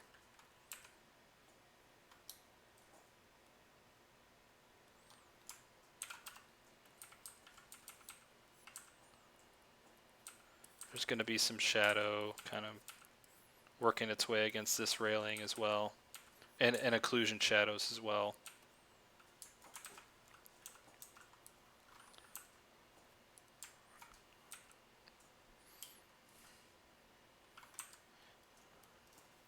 You know, I'm looking at this reference here from Studio Ghibli about thinking about the rooftop of your house. I mean, I like this. You look at this, and if you look at it carefully, there's little hits of like warm, maybe just from water damage. There's some green in there from the overgrowth. There's some cooler bits that are reflecting the sky. There's grayer areas. There's an overall gradient from the top to the bottom, because the top of this rooftop is gathering more light. As it shifts down, it's less light, so it's a little darker. You know, these are all things that I would think about as I'm painting the roof. That it's a roof made of tiles, and each tile has, like you see here, each tile has a shadow and an area of highlight. So depending on the kind of shingles that you want to put in here, they might have each an individual shadow that you might want to consider,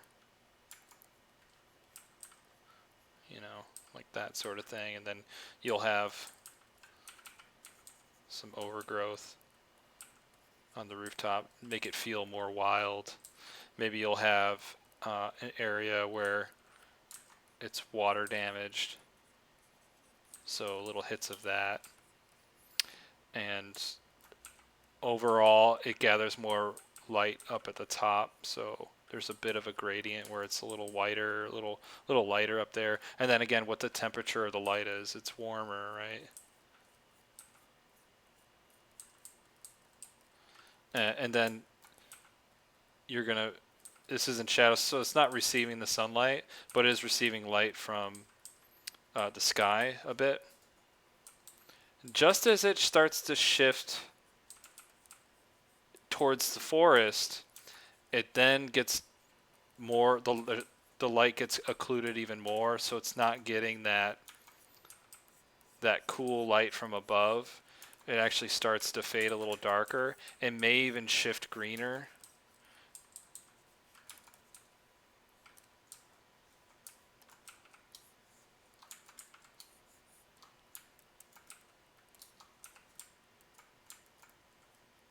You know, maybe the shadows should be a little bit more playful, because we are dealing with the randomness of a forest. So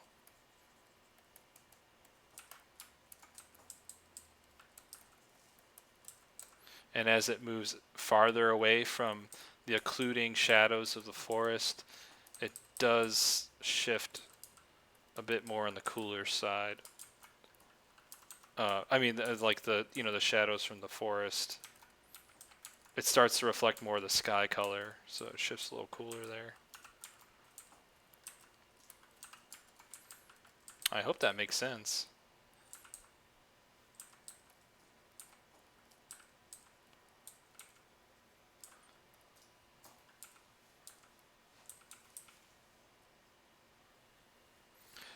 What about the edges thing when painting foliage?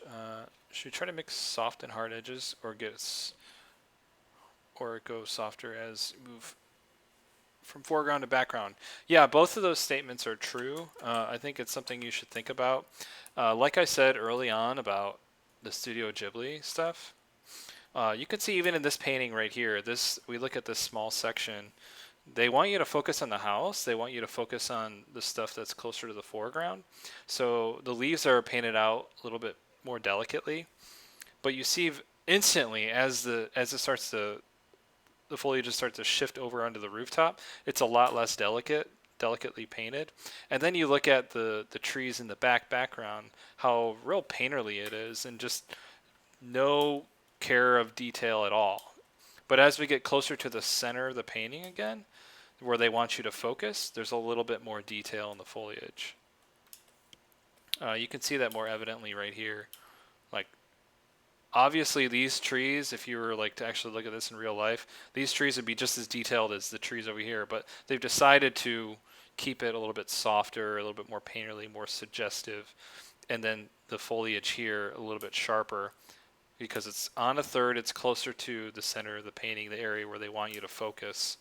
Same thing here. You see the transition between really, really mushy, almost like ethereal mush of foliage, and then as you get closer to the house where they want you to focus, it's a little bit sharper. I mean, there's several examples of that, just looking at their work. The tricky part is like when you're looking at like a photo reference, or you're looking in the natural world, everything is sharp all the time. So it's the job of the artist to decide, okay, I'm not going to spend a lot of time on these leaves back here. Doesn't matter. What I like better, are like say this tree here, or some of the little foliage that's on the ground. Like that stuff is important because it's closer to the subject. It's closer to the story that I'm trying to tell. The trees back here, not that important, right? This is what I think of.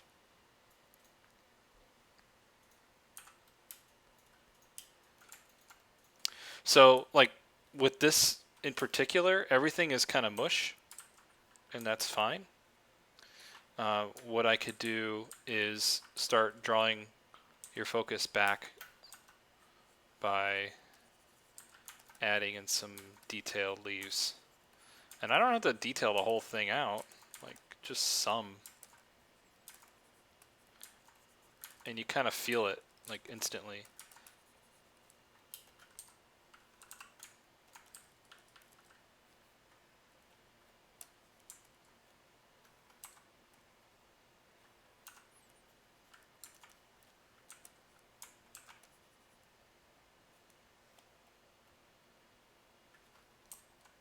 Well, there is that on. Oh, wow.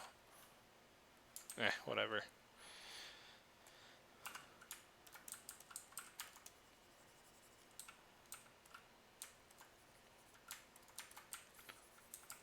So I just use my little tree brush, and I'll start to detail out some of these. Just sample and just color pick what I've got, and just, give it a harder edge.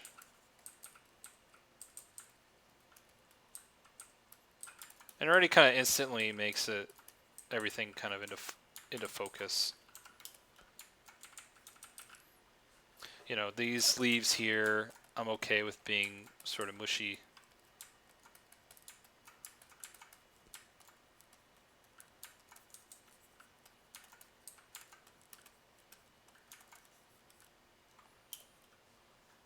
But, like if we get to the foliage here, I want a little bit more detail.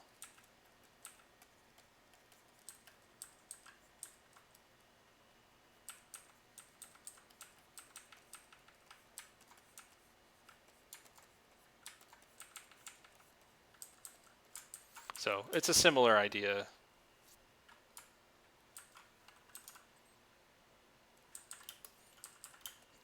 Similar to the things that I saw in the Studio Ghibli work.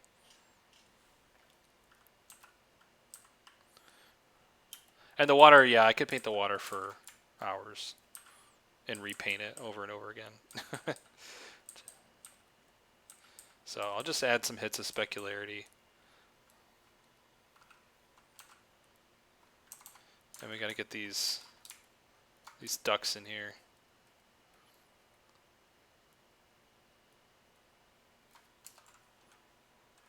Maybe darken them up a little bit so they pop, or lighten them up. I don't know. There you go. So that's just as quick as I could. Little paint over on that. Of course, an image like this, I could spend several hours on it. And if you wanted to get really crazy, you know, you could add some more structures just to kind of balance out the painting a little bit. Just throw another one of these guys back here.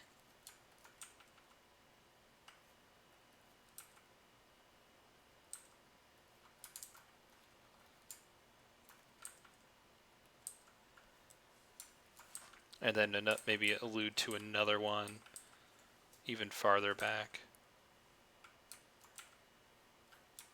If you're really crazy.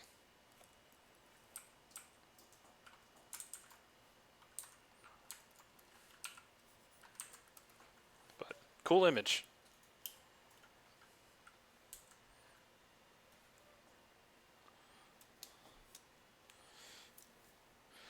Generic art, thank you so much for coming by.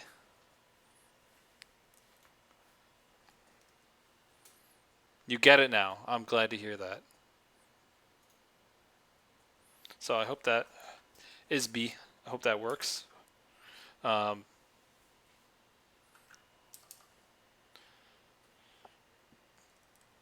This is a critique session, yeah.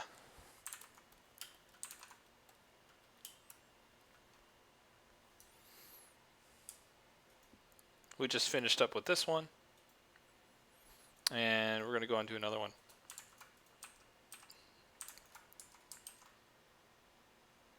So, yeah, I could spend so much time on this, but should move on. Let's see.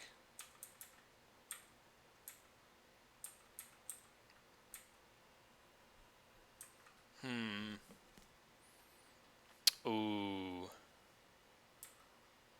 Oh man, that might take a while.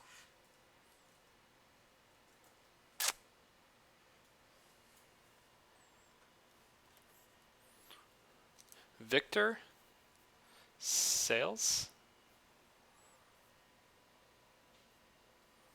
Hey man, I'm glad you enjoy it. Anga. Hi, how are you?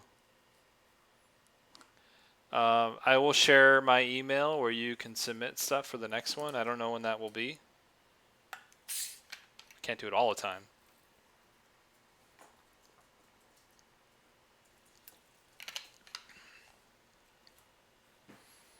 I will share my email again at the end, and then you can submit there.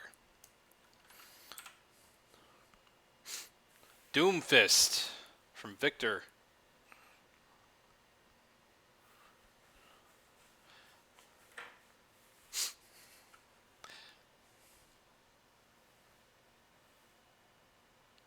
No, I don't. I'm not taking them just live like that. No, I'm taking it ahead of time.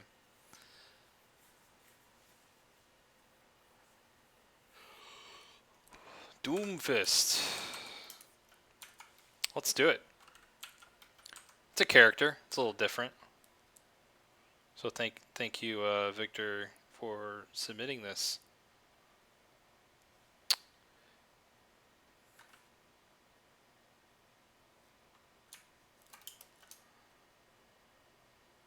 And I need to take some time to cut it out real quick. I like to have things on a separate layer. It's a little easier to deal with. Hopefully you guys are finding this helpful. I'm not going to do this a lot. I'm just going to do this once in a while.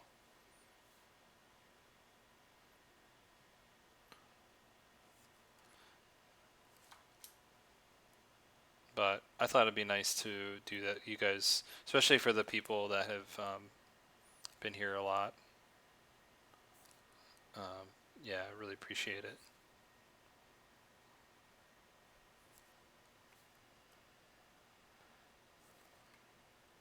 Yeah. So, and also, I hope it also like answer some questions that you may have had.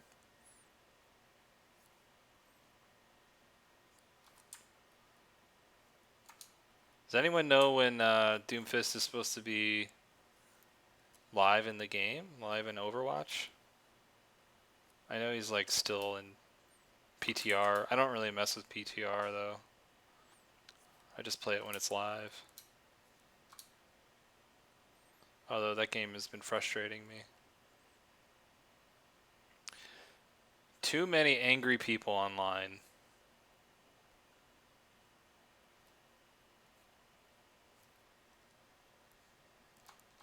It's got such a nice like art style. It's very colorful, very light. Yet it attracts some very salty people.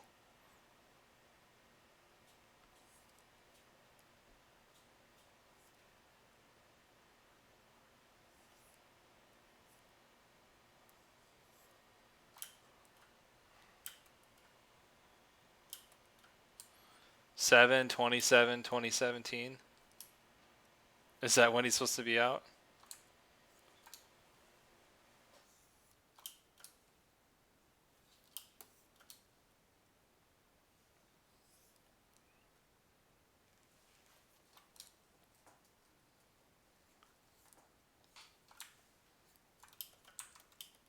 Well, okay, alright, finally.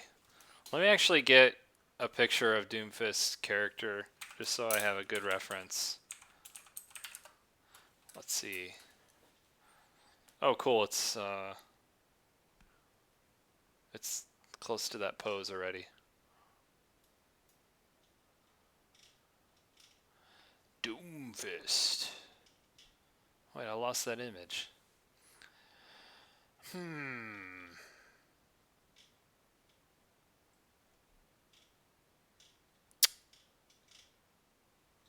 I had a good reference. Where did he go? Well, that's good enough. No, it's not. Wow, I just want an image of him standing there.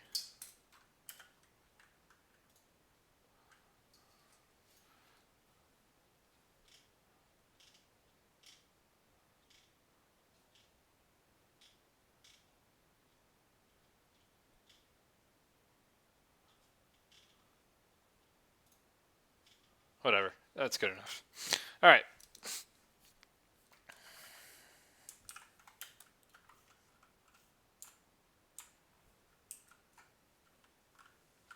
Cool. And it's large size. Look at all that brushwork. It's very like Hogarth, like really modeling the forms of the muscles. I'm not going to really talk much about the anatomy or the pose. I think that stuff's okay. I think just one quick tidbit, if you're thinking about doing characters a lot and you're going to put them in like a really dynamic pose, is just keep in mind of where the horizon line is in the image. I know horizon line and perspective is something you think about really only with environment painting or landscapes, but it's also really important for characters because in the instance of this, if the horizon line is at his waist here, if your eye level is there, or if it's there or even right here or anywhere above, areas like this foot, we're going to see this looks like a profile view where your eye level would be down here.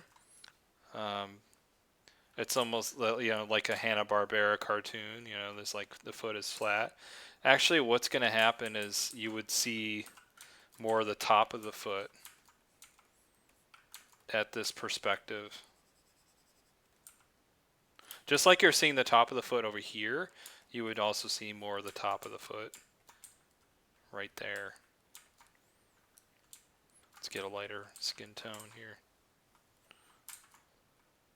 So just stuff like that to keep in mind. But I'm not going to really go over that much with this. I'm just going to talk about lighting and materials.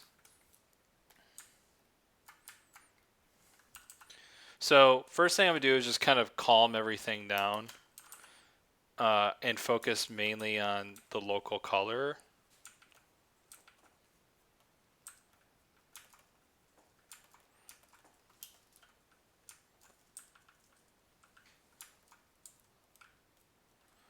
And I'm also going to calm down the background. The reason why I would do this is because I want to make sure, just like the elements in the environment that I painted over, I want to make sure all the elements in this painting, in this character design, are really getting its due. And nothing, everything should feel really impactful, and nothing should be missing from the design. From the impact of the character.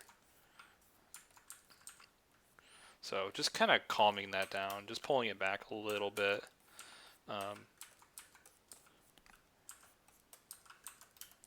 Okay, I'll bring back those lights later.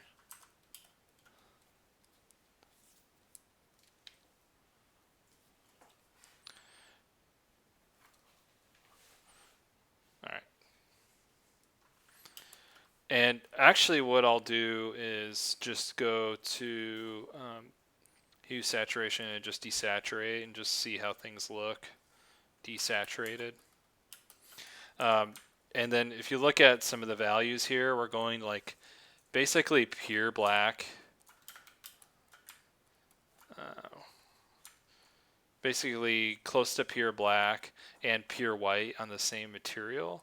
What we want to do is just kind of avoid pure black and pure white for a while until we've got our lights in there, and then we can really start to push that aspect of the character design.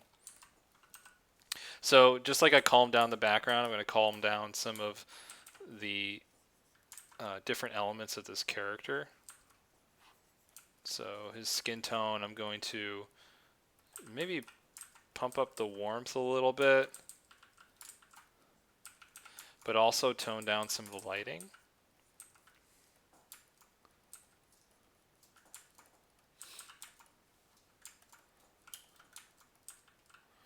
And also kind of tone down the value of his pants. I don't know what the material is. I don't know if it's like a shiny material. We'll do something sort of in the middle, like not like polyester, but some sort of fine cotton. Thinking about what material you want to make it is important to how much it's going to reflect light, how much it's going to, how light is going to behave. And plus, like, just doing that little tone down already kind of brings back the pants in a way. It kind of makes it more visible because the thing is, if you have some pure black on white pants, it sort of doesn't feel like pants anymore. It feels like whatever material this is, like the metal. So by doing that, it kind of lets the silhouette of the pants read really nicely. And I'm also going to calm down the this waist wrap over here as well. I understand there's a lot of lights and stuff, but we'll get to that.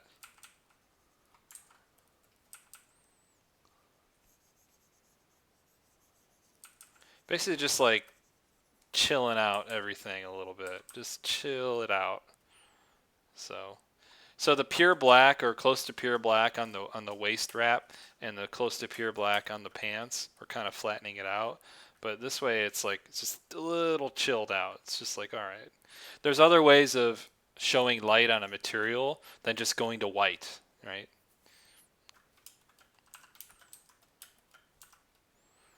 All right, this guy's got some serious muscle, so show that. Show some obliques.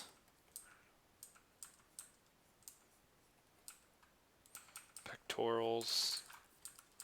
And chill out some of the color on his face just a little bit.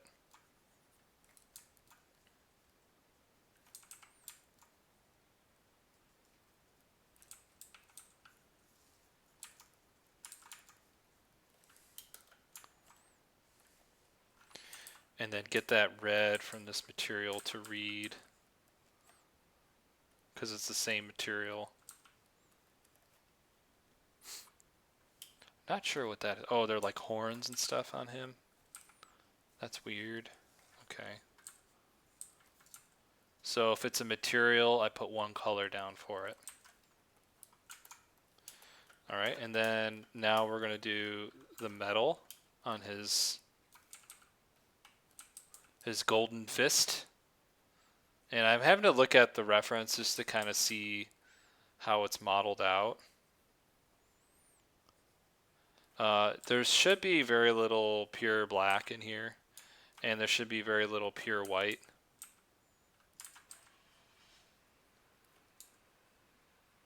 So I'm just going to chill that out. Chill out all that blue. Just get the metal to read.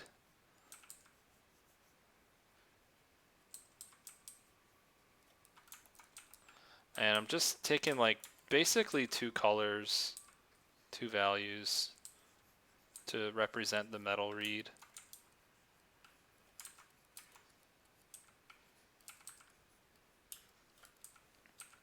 Hello, how are you?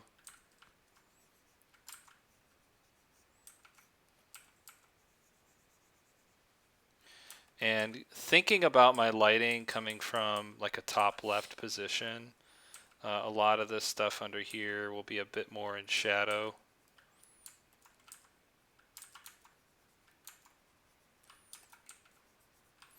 I am going to use something near a pure white. Well, not even, well, a little bit closer to a pure white. So I've been pretty restrained with that so far. So let's pick a whiter white, but not pure white. And that'll be our highest highlight. Like that.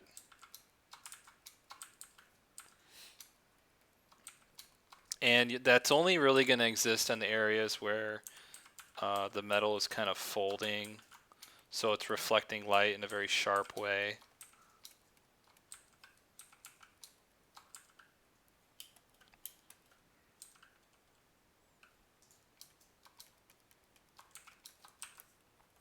So like that. Hopefully you can see the difference of the metal.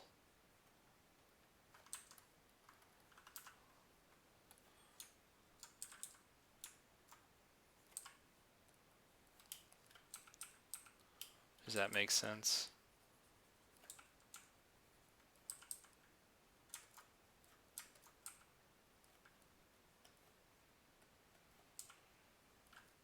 And I'll also do the metal, like the silvery metal, it looks like. I don't know, I'm trying to see the reference, and it also looks gold-like.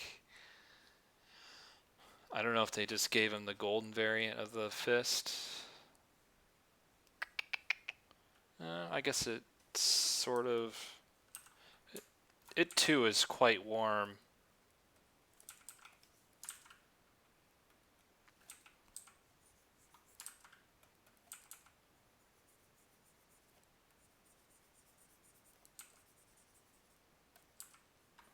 So just warm it back up a little bit.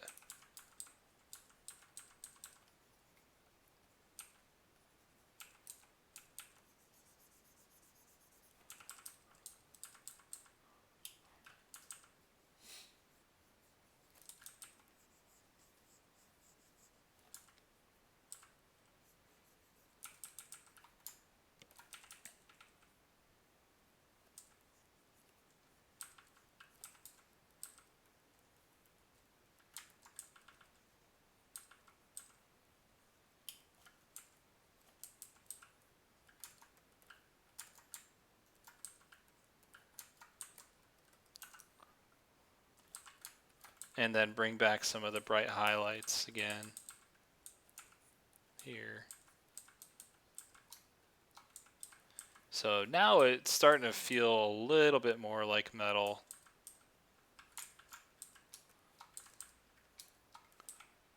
Because of the material read, the highlights are going to be much sharper and the shadows are going to be much sharper because it's more reflective, like glass, you know. So or like a glass like material, or just a shiny metal, right?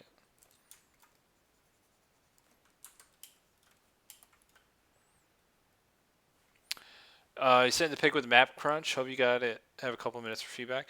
Yeah, this might actually be the last one. I did see it. It looked really cool, actually. I didn't have a whole lot to say about it. It looks good. I mean, those Map Crunch like virtual plein air stuff it's kind of just about what you want to learn from it, you know? It's like you're doing a study to do something specific. If you're thinking about composition, if you're thinking about brushwork, that could change. Yeah, just it's good to have a goal in mind when you're doing a study like that. But I thought what you did was cool. It looks good. Thanks for submitting it. Maybe next time I do a feedback stream, I'll hit that one.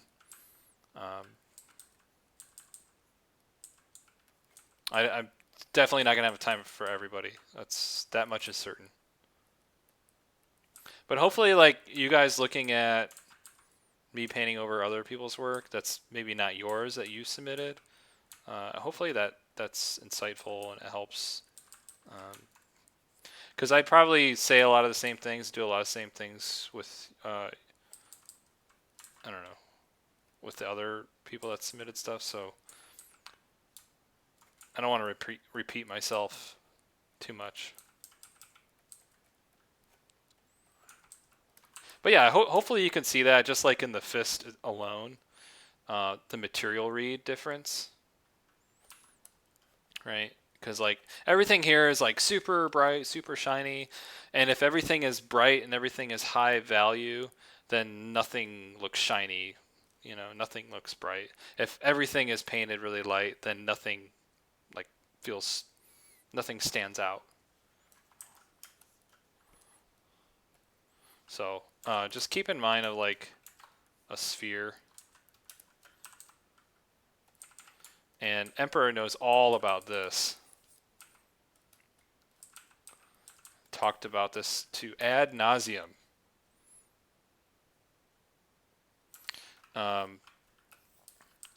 So depending on the different material read, if it's a really not so reflective surface, a sphere would be rendered kind of like this. What you had in your painting, I read it as like everything's bright and killer and awesome. And it's like if everything is like super shiny and killer and awesome, then nothing stands out.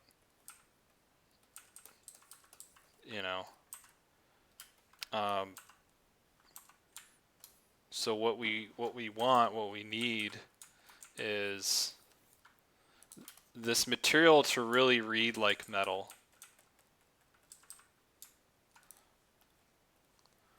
And metal is more, it's got a sharper highlight.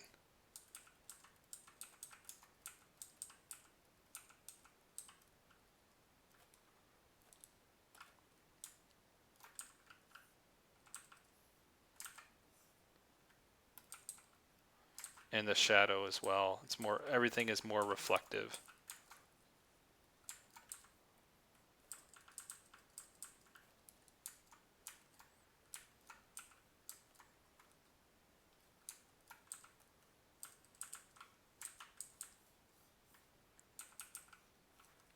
So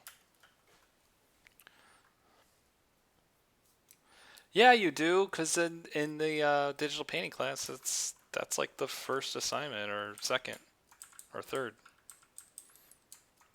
The texture spheres.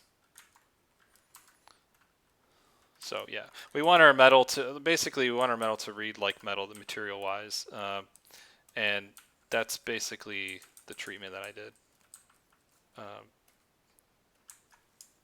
So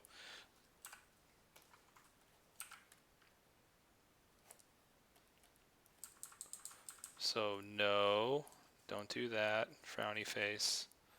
And yes.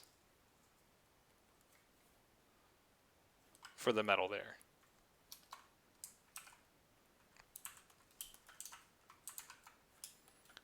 So hopefully you guys can see the difference. Which is Doomfist. Doomfist fist.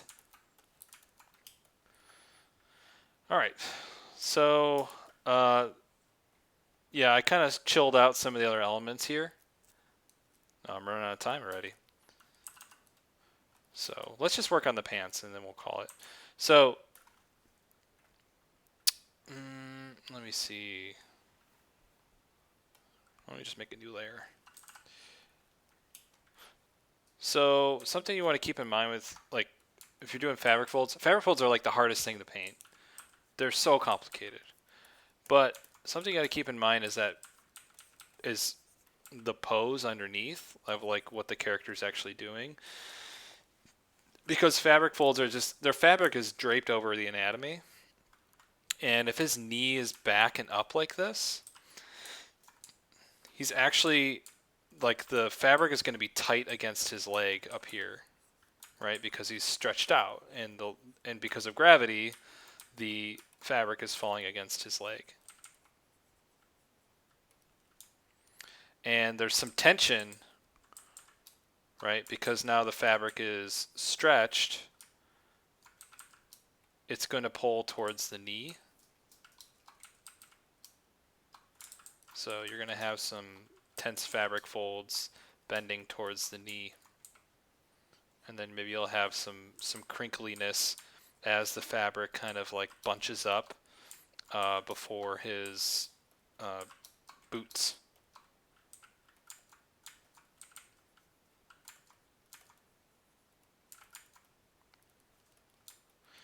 And I honestly would not be satisfied with what I'm doing right now. I'm just kind of doing it from memory. It's really bad what I'm doing right now, and that's why you should look up reference. Always, look up some cosplay. I'm sure there's probably a cosplay of Doomfist already. Maybe somebody's doing this pose. Maybe you could find, I don't know, someone cosplaying as some other character, and they're in this pose with like a gi on or something, and then there you go. There's your fabric reference. Just see how the fabric folds. Oh, here's that metal again. Let's fix this metal real quick. See, and just kind of calming down some of that ultra bright, but leaving it where the material bends. And then it kind of looks more like metal.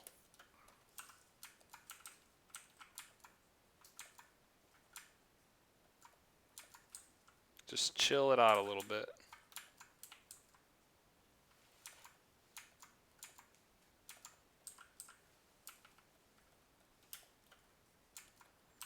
Material rendering is a whole thing. Alright, so fabric folds on this leg as well. You're going to have same thing on this leg. It's like long tension and then bunches up around the knee. And you're going to still have the folds kind of bending in from the crotch area down to the knee.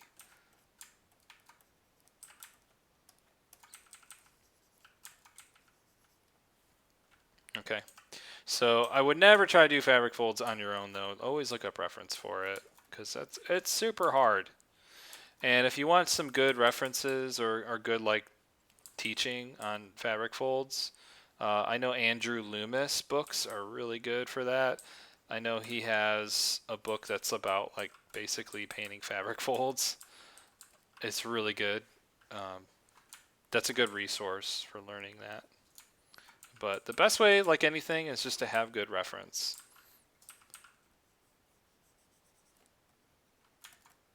Okay.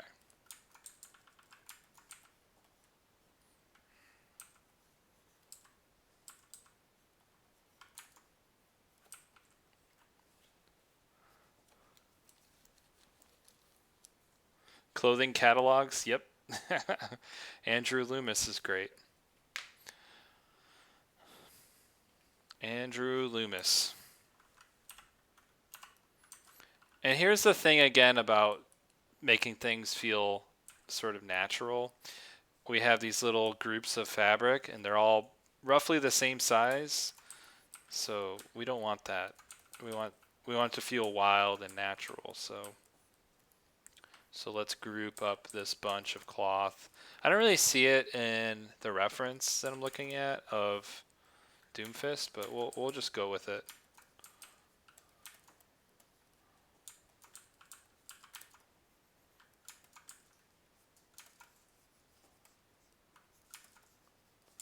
So simplifying the fabric folds a little bit. Chilling it out. So hopefully you see the difference there.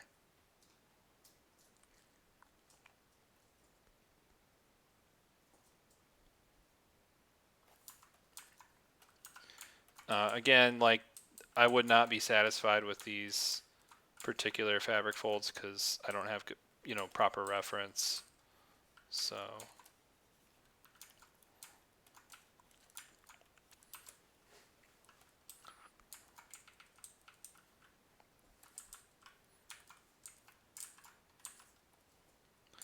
hopefully you can start to see a little bit of that going on here.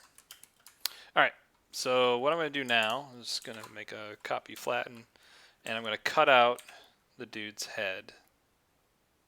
And we'll start to get into some of the lighting. I don't really have time to do a lot of that.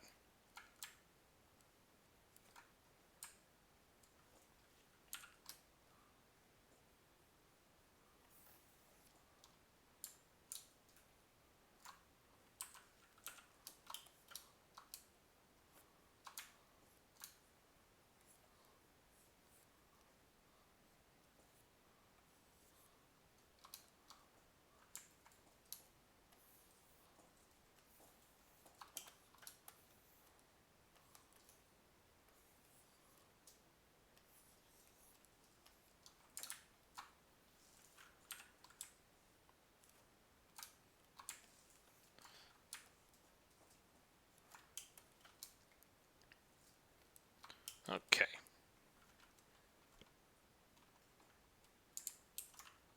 Oops. Yeah, I just want his body. All right. So what do we got here? There's, you wanted to put some lightning in there. Let's see. How important are line art skills? I'm not really like a big line art person to begin with, so being able to draw, I think drawing is important. But drawing can be represented in line, drawing can be represented in painting, honestly. Drawing is super important, but drawing doesn't necessarily mean line art. What happened? Why is my keyboard locked?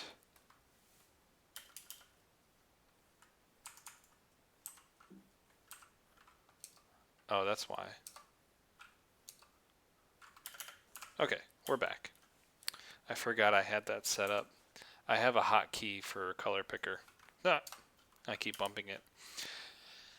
All right, let's get some lightning in there. You know what I do when I get lightning in there? I just Google search lightning. Lightning, or even better, Tesla coil. Tesla, because we're not dealing with like lightning in the sky. We're dealing with like power. Power of Doomfist. Let me get some large image size. Large. There we go. That's much more like it.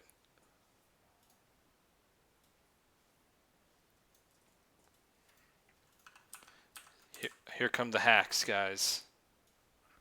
Hack alert.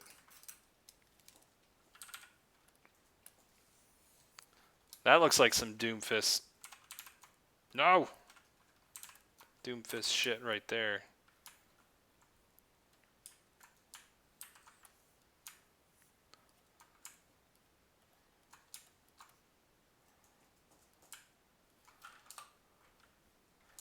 And I'll just intensify the contrast, and then we'll put it on either lighten or screen. I think lighten works. Let's do that.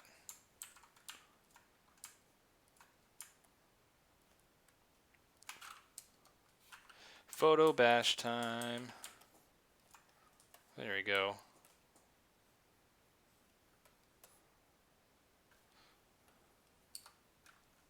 You do what you gotta do, you know?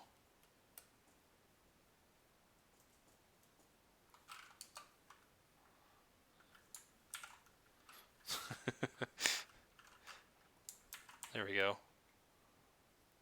That's fun.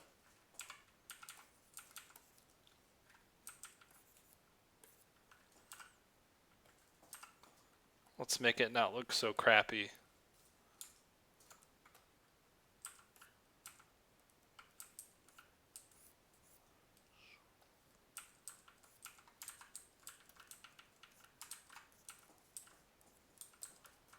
It's hot blue light.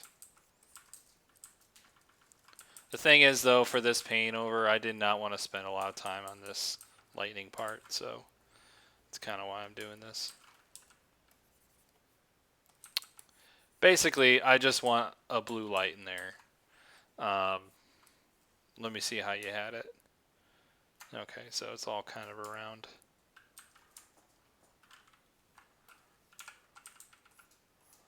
So it's kind of around, but it's also just sort of behind.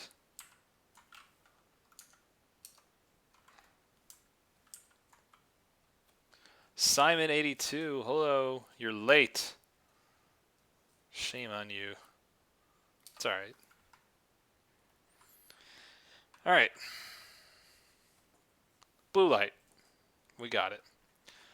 So, realistically, if there was actually lightning back there. Now I'm thinking maybe this lightning's better. I don't know. If there's lightning actually back there behind the character, realistically, if the light is so bright, it would actually really, really darken up the character because the light is so intensely bright.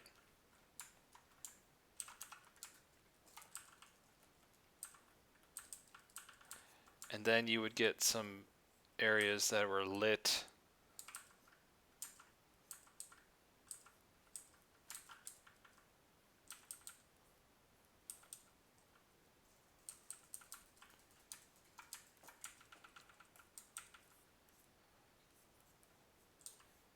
I mean, if we were doing realistic lighting, right, it would be like this. And then maybe, then you'd get some subsurface scattering in the finger. That's pretty hot.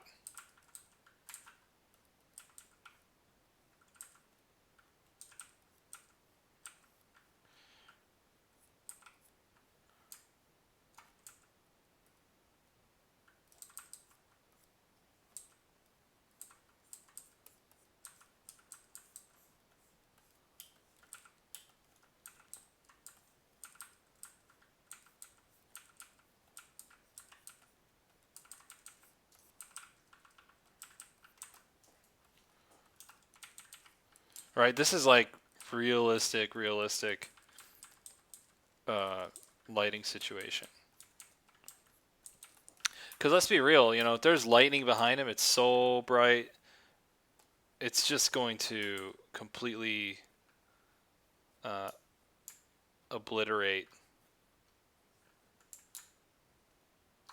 Shoot, how do I do this? How about that? Just figure out my masks here. And then that. Okay. Yeah, it would be so bright behind the character that the character would just be completely obscured. And his pecs are so giant that each one would get a rim light.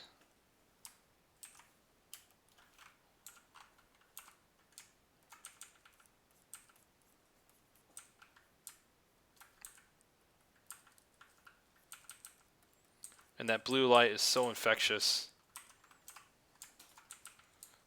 Yeah, even these white pants would get much darker because that light source is so bright.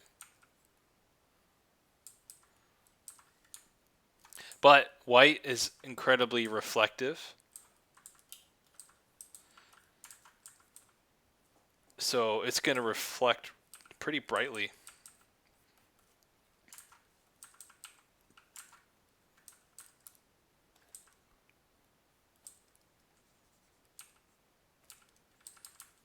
And so is the metal of the fist, where it would be reflecting light, which it kind of won't a whole lot because it's directly behind it.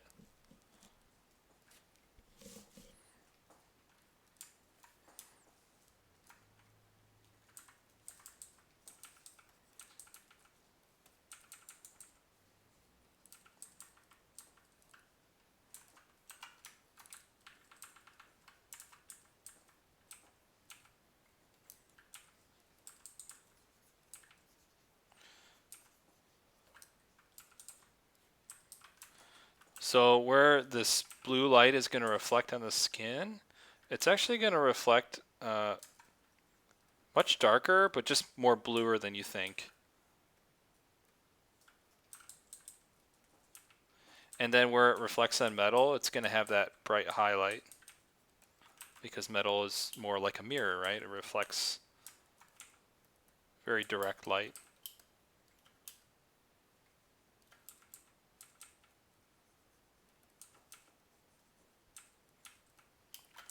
Okay, and then you could even get into the ground. This lightning is, again, so intense. It's our main light source. It's going to affect the ground as well.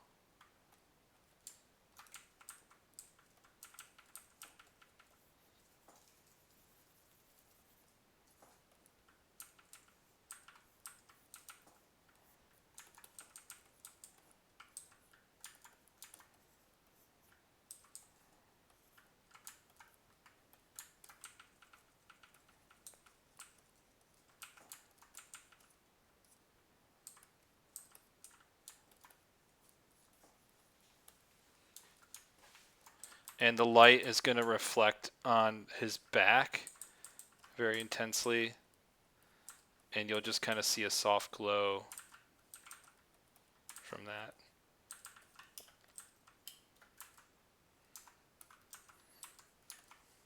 So that's sort of a realistic approach. I don't even know if you're really going for that. I'm just kind of doing it.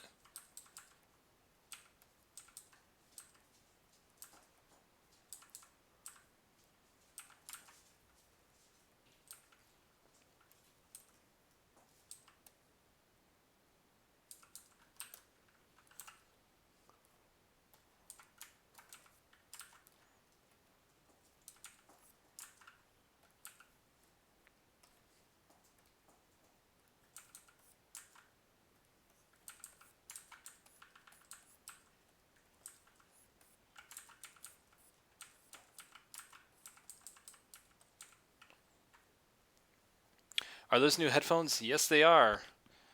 And apparently the microphone's quiet on them.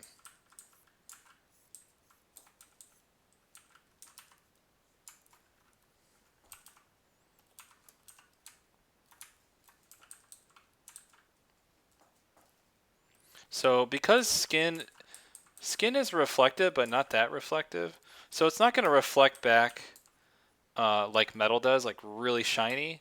It's going to be a little bit more saturated, not quite as bright white as metal would be. Something more like what I'm painting down now. Areas where it affects, this light will hit metal, it's different. That'll be like this. If we imagine this piece right here is metal, then it's going to reflect really brightly along this metal piece.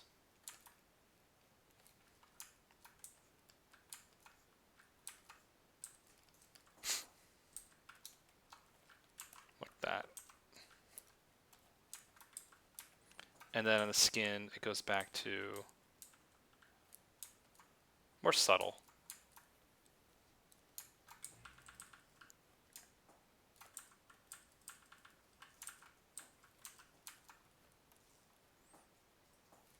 So I went to a little different place with this, but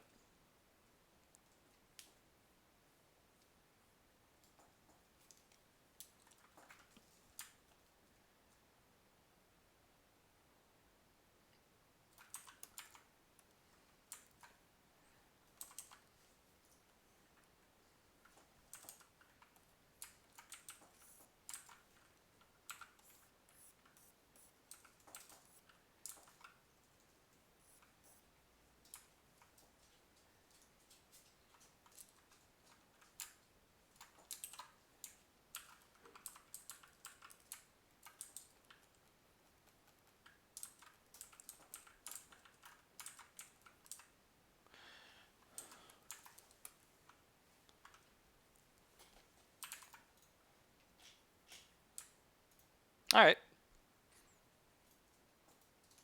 That's basically the main things I want to talk about. That, yeah, the lighting, I went crazy. I went a weird, different direction with it, but I think it's fun to talk about light in the sense that what if this really was uh, lit by electricity behind his fist? How would that affect the environment? And it really would just put him in shadow. Um, if you have, uh, if you have a bright light and you put like a ball in front of that bright light, the ball's going to be black. The ball's going to be in shadow, right? But if you have it the other way around, if you have a light coming down on the ball, obviously the ball is going to be visible and clear and easy to read because it's in light. This is an instance where we have lightning behind the character, so it's this bright light behind the character, so the character is going to be in shadow. And really the light that's going to be acting on it is some of the bounce light, reflective light that's happening in the scene.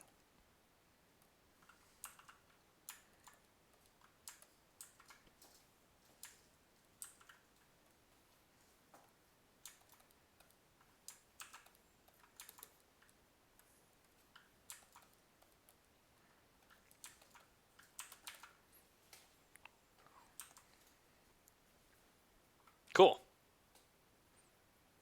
No, it's not Terry Crews.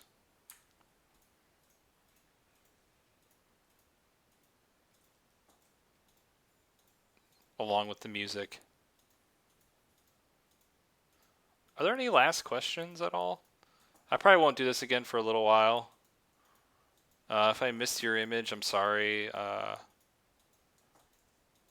get to it next time. It'll be higher in the priorities next time.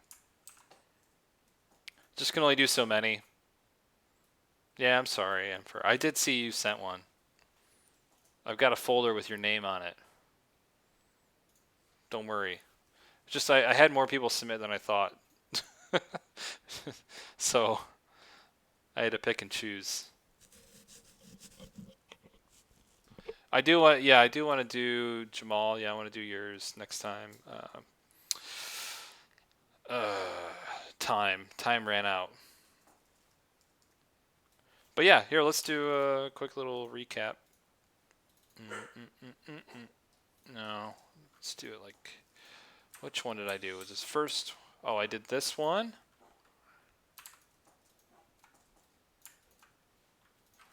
And we did Max.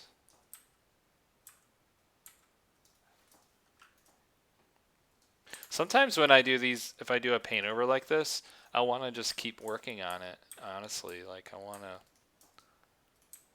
Is that all I did?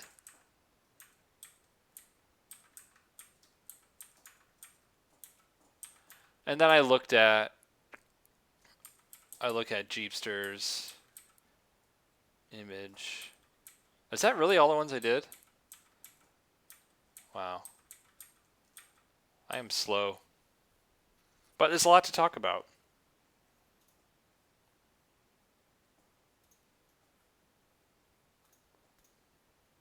So yes, did that. This is the first one.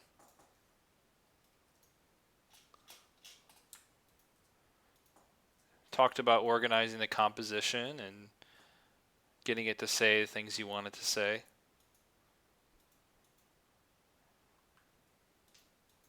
Yeah, it's a nice image. Slow and chatty is good. Yeah, I don't want to rush it. I like to take my time with these because there's a lot of like mini lessons, I guess, mini things that I could talk about if you guys are interested in. That might help you. Since I'm not going to do this that often. And then there's this one.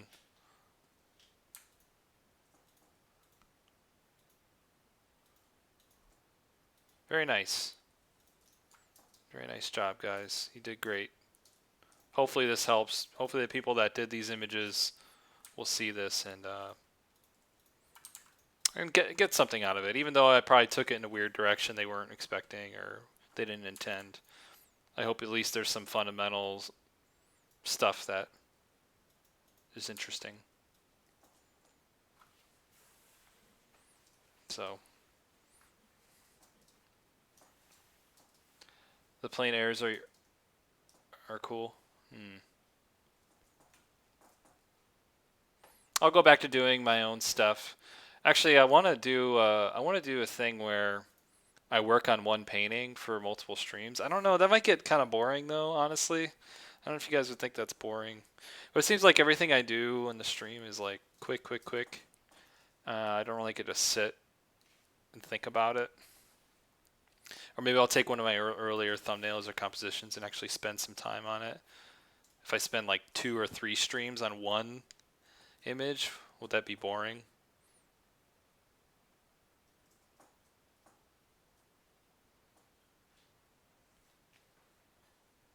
Foo, rebirth. Yes, this is the end.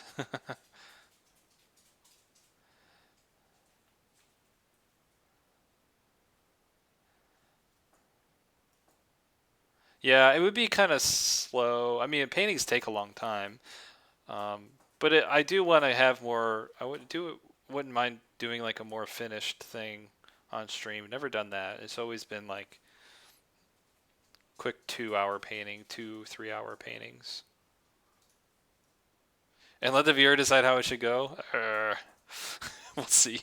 It usually ends up that way. Reviewing masterworks. Wow, I could talk about that. I don't know, would that be boring too? Only to nerdy people, geeky people. I'm a geek. We could talk about some Orientalist painters, or Gilded Age portrait artists, or Impressionist painters. Eh?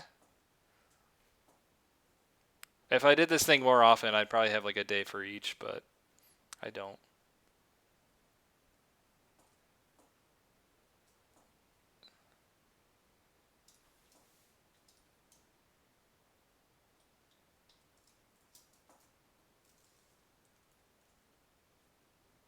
Quick question. What's up?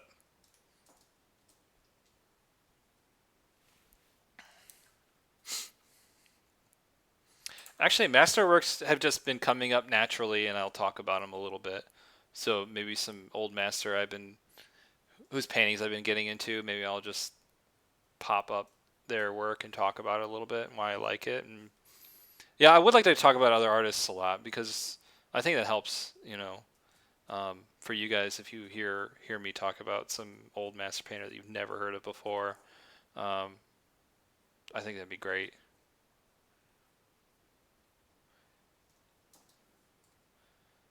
Twitch paints. What are some of the more interesting things to study for me?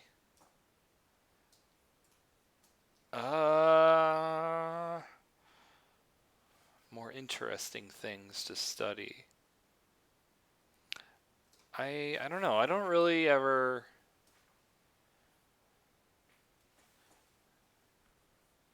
I don't know. I don't know how to answer that. Interesting exercises to do. Interesting.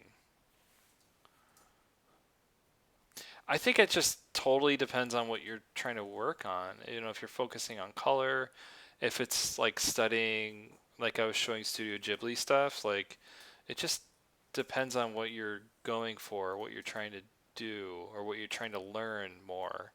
Um, Things that are interesting for me is pretty much what I talked about today. Is like looking at their Studio Ghibli work, the background paintings, how they handle the idea of like what to detail and what to leave loose, how they handle color. Um, why are there hits of cool blue and hits of red, pinkish stuff in different materials? Why is that? What are they trying to represent? Like why? Like I like to get into that kind of stuff, like looking at other painters doing it, and then seeing if I can kind of see that in the natural world and try to understand more like where they're coming from and why. Like look at that and then look at some reference and then kind of get why they made those decisions.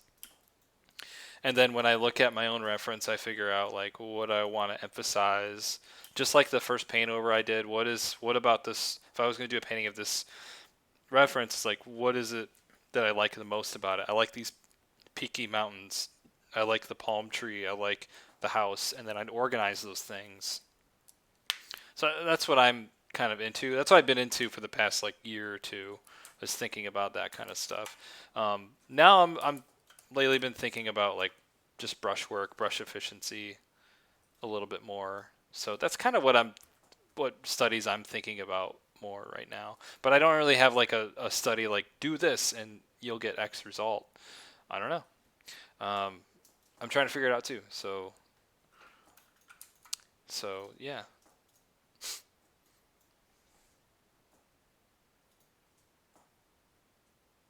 You find a lot of recommended exercises to be kind of boring. Yeah, it's true. But a study shouldn't be boring. Like I think you should just have a goal and then you go for that goal. Like, but you got to figure out what the goal is. Like, what are you lacking in? I know Jamal, you could be studying some figure drawing, do some anatomy. I could tell you do that.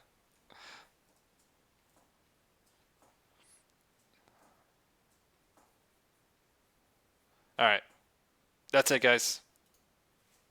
See you next week. Later. Thanks for stopping by. Thanks for submitting. Oh, I was gonna promise. I promised that I would. Uh, for those who are watching this later and not live, what you do. I'm only gonna really announce it on stream, like where to submit. Uh, Boy, this font sucks. Hold on. Let me get a better font.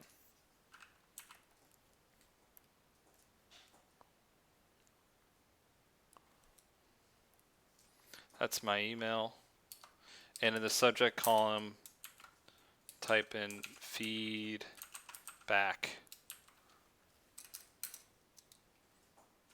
That is for the next time I do this. So you can submit. I'll keep it for next time, even if you submit it like this week or next week or tonight. Um, yep, just send them there. And join the Discord and talk to people. Discord links are in the subject line. Tolly, Mr. Bunny, Sean Paines, Zach, thank you guys for joining. See y'all next week.